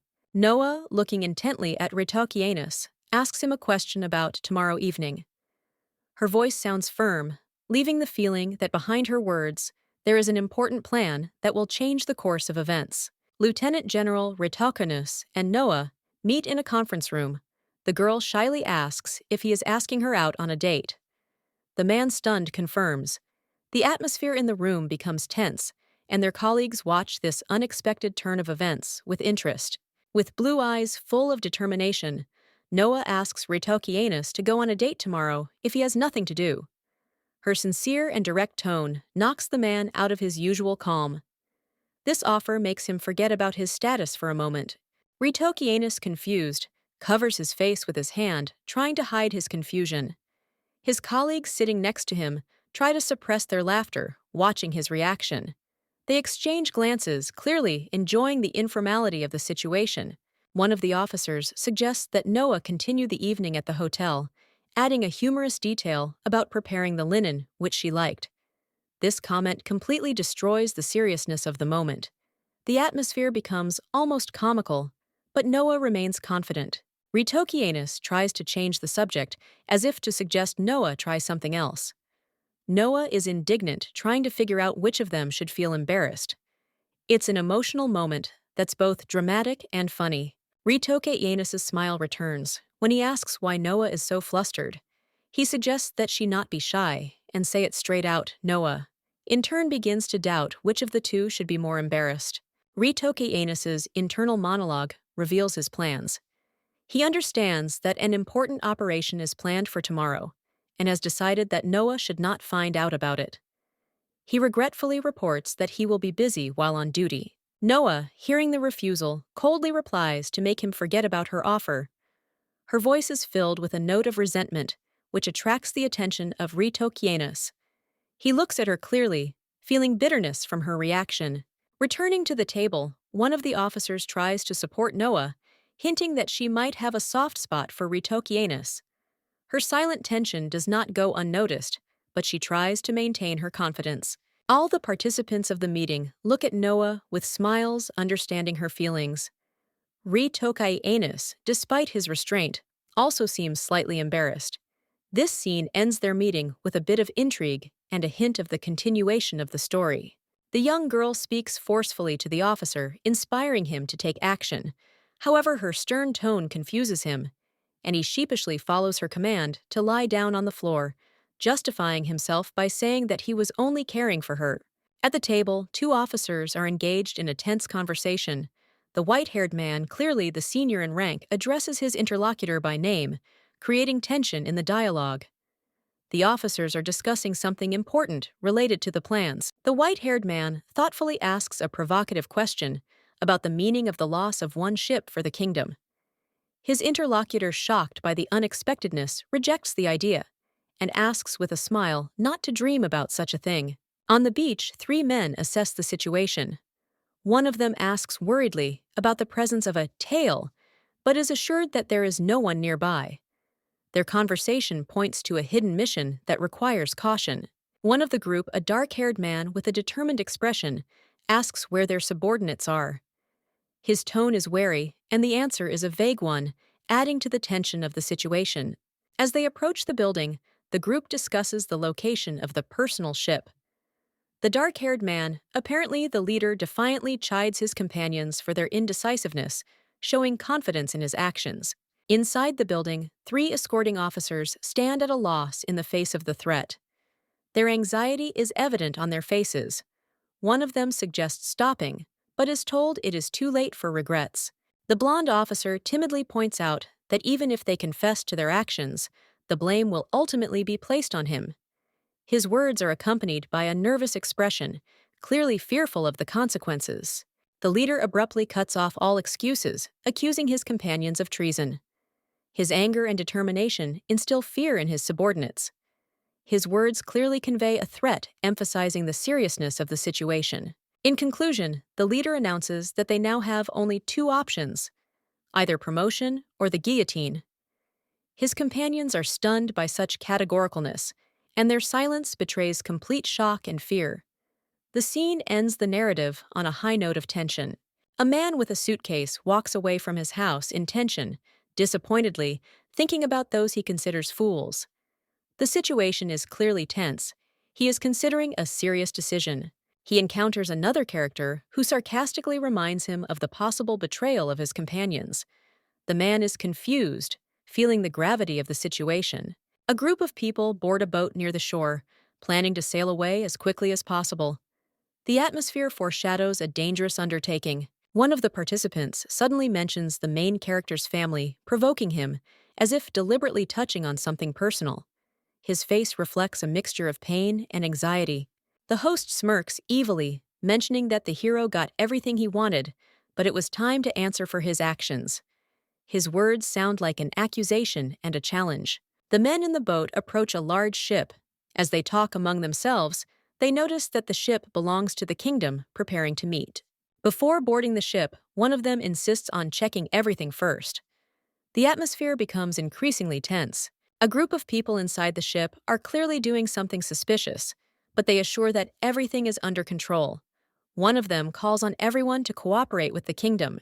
The hero is forced to go and check something on the ship following orders. His gaze shows hidden irritation and determination. One of the people present notices something strange, suddenly asking a disturbing question. The situation escalates, leaving a sense of impending danger. On the deck of the ship, tensions rise. Noah finds herself surrounded by a group of men who are stunned by her appearance. The tension mounts. Her presence raises questions. The men realize that she is someone from the Navy and wonder why she is on their territory. The 2 men discuss that something is wrong. They notice Noah's lack of reinforcements, which causes them to doubt and distrust. Noah looks confident and strong. She stands alone, but her determined look and readiness to fight inspire fear in her opponents. One of the men armed with daggers shows determination to deal with Noah, unaware that her preparation may exceed their expectations. One of the opponents tries to calm Noah down with words suggesting that she surrender. He tries to look seductive, but his attempt looks pathetic. Noah silently places his sword to the man's neck. His confidence instantly vanishes, and he realizes that her seriousness is not to be underestimated. Noah's expression turns cold and disdainful. She takes the gun, her mood dark, and makes it clear that she will not tolerate disdain. 2 men attack Noah with guns and shout insults. They try to take control of the situation by attacking her at the same time. Noah displays her strength and agility. She instantly neutralizes one of her opponents, leaving the other in horror at her skill and bravery. A man fights a dangerous opponent, waving his weapon furiously, his face full of determination. He is determined to defeat his enemy at any cost. He freezes, not finding an opponent. He looks at the empty space with alarm and bewilderment, holding tightly to his weapon. His companions discuss their actions in panic. One of them decisively declares that there is no other way out except to destroy the enemy. One of the hero's eyes catches on the fallen gun. He realizes that this could be a chance to change the situation. Having seized the weapon, the enemy points it at the blonde, clearly intending to end the fight. However, she is ready to defend herself. The heroine, surrounded by a magical barrier, remains confident. The men are amazed by her unexpected protection. She explains that, as a member of the fleet, she is able to use powerful magic, displaying her strength to stunned enemies. The mutineers have been arrested. They are accused of hijacking a ship and smuggling. The situation is now under control. Lieutenant General Ritoki Yanus listens attentively to the report. He is aware that the rebels may have accomplices. The rebel ship suddenly explodes. Noah calls it an accident, with an innocent smile, leaving his enemies in shock. Ritoki Yanus is displeased with Captain Bello's behavior, which is contrary to orders. His stern look underlines the tension of the situation. The soldiers find themselves in a difficult situation, seeing the general's displeasure. Their tension increases when Noah arrives on the scene. One of the soldiers defends himself by claiming that Captain Bello knew everything from the beginning and does not tolerate interference in her actions. Ritoki Yanus blames his subordinates, as they helped the captain enter the armory despite the ban. The general's plan fails. He recalls that their main task was to expose the secret order through the chief of staff. To carry out his plan, Ritoki Yanus arranges for the situation to appear as if he accidentally dropped the key to the warehouse at a party. The key ends up in the hands of a spy who was supposed to pass it on to Farhat, completing the general's clever combination. After completing his mission, General Flancy was arrested as he turned out to be a pawn in Ritoki Yanus's strategic game. The arrest of the traitors and their allies is the final stage of the operation. Preparations for their capture are underway at the border crossing point. Noah appears at the end, addressing Ritoki Yanus. Her presence adds uncertainty to the outcome of the situation. Noah, feeling deeply hurt, turns to Ritoki Yanus with reproach, reminding him of her help. She waits for an answer, but the silence intensifies her anger. Ritoki Yanus looks at Noah with a cold expression, not reacting to her words. His silence only fuels her displeasure, making her question his sincerity. Noah is furious and accuses Ritoki Yanus of betrayal. She believes he hid the truth and rejected her efforts, causing an emotional outburst. The girl yells at him, claiming that his indifference demonstrates a complete disregard for her conditions, which seems like a real humiliation to her. Noah expresses her frustration by shouting, her voice shaking and her face contorted in pain, highlighting her genuine hurt. One of the officers tries to intervene, calling Noah Captain Bello. He tries to prevent the conflict from escalating, clearly concerned about what is happening. Another group of officers decides to move away from the scene of the conflict, intending to discuss the situation at headquarters. Their seriousness hints at the importance of further discussion. Ritoki Yanus realizes that the situation is threatening to turn into a catastrophe. His thoughts race through his head, but his face shows restrained anxiety. The headquarters receives a report from the military police about the general's illegal actions. The details of the case point to hidden financial machinations. Ritoki Yanus, lying on the couch, looks depressed as he takes in what is happening. He understands that the consequences of these events could be extremely serious. In a spacious office, an officer reports on the data received from Captain Bella, which revealed illegal transactions. His seriousness underlines the importance of the information. The Lieutenant General, Ritoki Yanus, looks thoughtful and focused. He dares to ask a question, but his restraint betrays concern about appearing rude. Ritoki Yanus sits in a chair pondering his actions. His eyes are doubtful, and he wonders if he deserves what has happened to him. The scene takes a comical turn when Ritoki Yanus cartoonishly admits that he spent the entire night crying, which eases the tension. Gathering his courage, Ritoki Yanus covers his face with his hand, and with a heavy sigh, tries to regain his seriousness, preparing to listen to his colleague. Ritoki Yanus's interlocutor emphasizes that Captain Bella is strong and independent, which makes him admire and respect her professionalism. In remembering Bella, Ritoki Yanus notes her virtues: unwavering honesty, outstanding abilities, and an inner pride that make her unique. Ritoki Yanus expresses concern about the captain's actions, but his colleague gently reminds him of her free-spirited nature and ability to handle challenges. With a slight smile, the lieutenant general realizes that his naivety in assessing the situation prevents him from fully understanding the motives of others. Captain Bella is a daring and freedom-loving woman capable of unexpected actions. Ritokianus tries to understand Noah, reminding her that her actions and words can hurt those close to her. He looks thoughtful and worried. Ritokianus admits that he is aware of his mistakes. His facial expression conveys an internal struggle and a desire to correct his actions. Ritokianus reflects on his limited knowledge, trusting the stories of others, without delving into the details, which raises doubts about his approach. His words are tinged with irony, as he notes that his behavior seems natural, but he is haunted by the thought of how he is seen from the outside. Ritokianus sits alone, pondering the contradiction of inflicting pain to protect loved ones. His doubts deepen. He acknowledges himself as the embodiment of contradictions. A bitter smile appears on his face. This emphasizes his internal disunity. Ritokianus harshly calls Noah out on her behavior, highlighting his insolence and disobedience to orders, which highlights their difficult relationship. Noah, realizing her guilt, apologizes. Her posture and gaze show humility and willingness to admit her mistakes. Ritokianus sternly reminds Noah of the military's responsibility for using weapons, pointing out the possible consequences. Noah confidently states that she is ready to accept punishment, demonstrating her responsibility and strength of character despite the difficult situation. Ritokianus notices blood on Noah's hand and asks how she is feeling. She assures him that it is the enemy's blood and there is no cause for concern. Ritokianus addresses Noah as captain, apologizing for what happened. She firmly promises to be more careful in the future so that something like this does not happen again.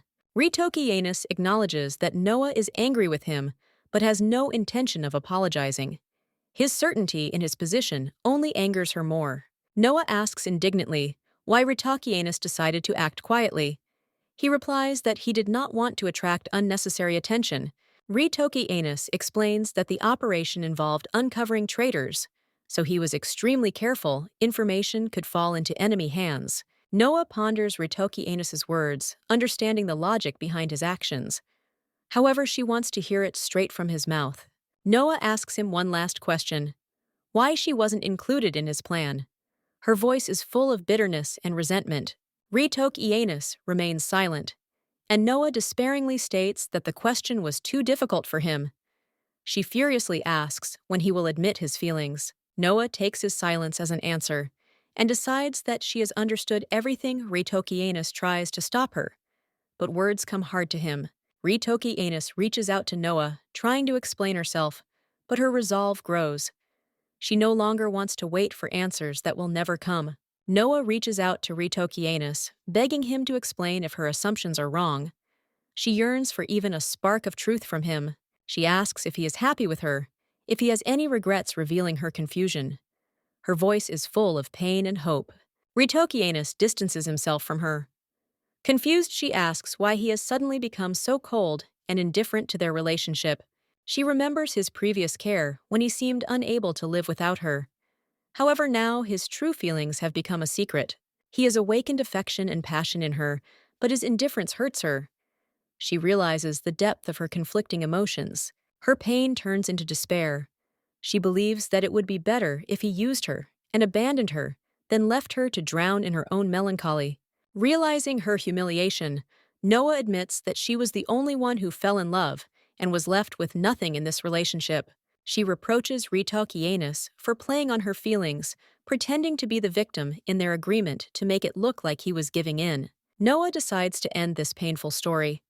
She is tired and announces that it is time for her to return to headquarters, giving up on further fighting. Ritokianus is shocked by her decision and offers to take her. Noah, leaving this episode behind, continues on his way alone. Ritokianus and Noah part ways at the bridge. Noah is devastated, realizing that their relationship is over, and there is nothing left between them. Returning home, Noah reflects bitterly on her stupidity and self-critically realizes how much of a mistake she made. The painful awareness of her actions leaves Noah feeling physically weak. She lies in bed covered, struggling with tormenting thoughts. Clara bursts into Noah's room, concerned about her condition. The sister immediately notices that something is wrong with Noah and tries to help. Clara cautiously asks Noah why she didn't go to work, suspecting that the reason is because she's feeling unwell. After examining Noah, Clara is alarmed by her hot forehead. She tries to understand what happened and is clearly concerned about her sister's condition. Noah, despite his weakness, tries to make fun of her by asking Clara playful questions about his ability to make money, but her tone indicates fatigue. Clara reacts with caution to Noah's joke, but realizes that her sister is just trying to relieve tension and relaxes a little. Ace enters the room to remind Clara that it is time for her to go to school. Clara hesitates, but the situation requires her presence. Clara, not wanting to leave her sister alone, desperately tries to help her, while Ace convinces her to leave the room. Noah feels depressed. Ace helps Clara get ready for school, insisting on hurrying. Noah, remaining in bed, asks to remind her about her medications and to inform the military. Noah's tired expression turns serious. She orders Ace to contact the military, immediately emphasizing the importance of the situation. Noah, lying in bed, hears a familiar voice, which makes her anxious. She tries to remember who it belongs to. A man with white hair appears on the territory of the house Ace, and Clara meet him. The man greets them politely, calling them by name. Clara, indignant, asks the man if he is the cause of her sister's illness. Her straightforwardness surprises and causes slight confusion. Clara's indignation grows. She screams, threatening the man. Ace is shocked, tries to restrain her, warning her about her damaged eyesight from anger. Clara, ignoring Ace's comments, decides that today she is ready to spill someone's blood. Ace, confused, does not intervene. The man keeps his cool, apologizing for the situation. Ace holds Clara back, begging her to calm down despite her outrage. A man comes to see a sick Noah. She lies in bed and sarcastically asks why he dared to come into her room.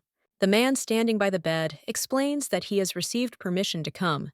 His calmness puzzles Noah. Ritokianus enters Noah's room, his red eyes scanning the room. Noah lies under the covers, her gaze wary.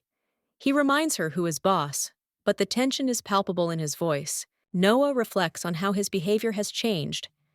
She notices that he no longer mentions her sister, which used to be inevitable. Ritokianus sits down at the table and answers her silent question with a slight smile. He points out that she should have been more careful and taken care of herself earlier. He sits down on the bed, his gaze becoming thoughtful. Ritokianus realizes that he has missed a lot and should have noticed important things earlier. Noah, covered with a blanket, asks him in a reserved tone why he came. Her tone is cold, but there is hidden emotion in her voice. Ritokianus replies that he has no intention of throwing her out. He emphasizes that if the head of the house has allowed her presence, he cannot throw her out. He thinks back to Mrs. Clara, trying to imagine what Noah was like as a child. He's sure she was a sweetheart despite her current stern appearance. Noah turns to him coldly, asking why he is really here. She wants to hear the truth, her eyes staring at him. Ritokianus admits that he came out of concern. However, he understands that Noah will not believe his words, even if he says that he loves her. To this, Noah sarcastically responds that it sounds pathetic. She notes that she is glad he realized this, but her tone remains distant and uncompromising. Noah, lying in bed, noticed the tiredness on Ritokianus's face. He admitted that he had not slept all night, obviously worried about the situation. Ritokianus came to Noah to apologize. His words sounded sincere, but his eyes were strained with remorse. The lieutenant general explained that General Flancy had used Noah to manipulate him. This revelation added weight to their conversation. Ritokianus revealed the truth about Flancy's corrupt practices.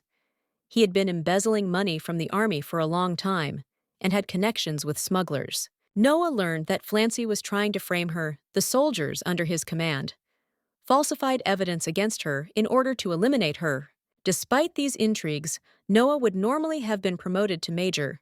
She was temporarily transferred to headquarters away from threats. The lieutenant general admitted that Flancy had practically taken control of the situation.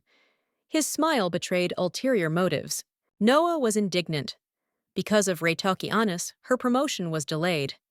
It seemed unfair to her to be a pawn in someone else's games.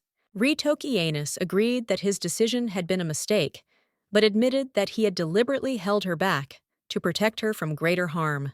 Looking at Noah's sword, he noted her strange attachment to the weapon. This moment again highlighted their different views on what was happening. Noah lay in bed, weak and exhausted, but trying to remain calm. Rita Kayanis worriedly inquired about her well-being.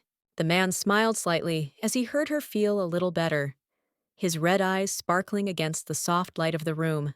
In the semi-darkness of the room, he reminded Noah of his past, telling him that he was the adopted son of the Marquis of Oceanus. In response to her surprised look, he explained that, as a child, he was homeless and lived on the streets until the Marquis saved him. With sadness in his voice, he admitted that he could have died if not for the kindness of the Marquis, which radically changed his fate. His gaze became more serious as he remembered how his biological father left him with his mother, who soon died as well. He admitted that since then he has been afraid to get close to people, fearing to lose them, as happened in the past. Ritoki Anus noted that his story might be boring, but for him, these memories remained very important. He added quietly that Noah could now leave him if he wished, but there was a note of tenderness in his words. However, seeing her determination, he finally felt relieved as he sat next to her and watched her strength and determination. Noah furiously accuses Ritokianis of hypocrisy. Understanding his attempts to manipulate her pity, Rhett laughs, enjoying her reaction. Noah, in a rage, calls him a scoundrel, her blue eyes blazing with anger. This only increases his amusement. Rhett admits that he is pleased by her anger because it means that she cares about him. His touch on her hand adds intrigue. In a playful argument, Noah calls Rhett a pervert, and he only agrees, not hiding his pleasure from her words.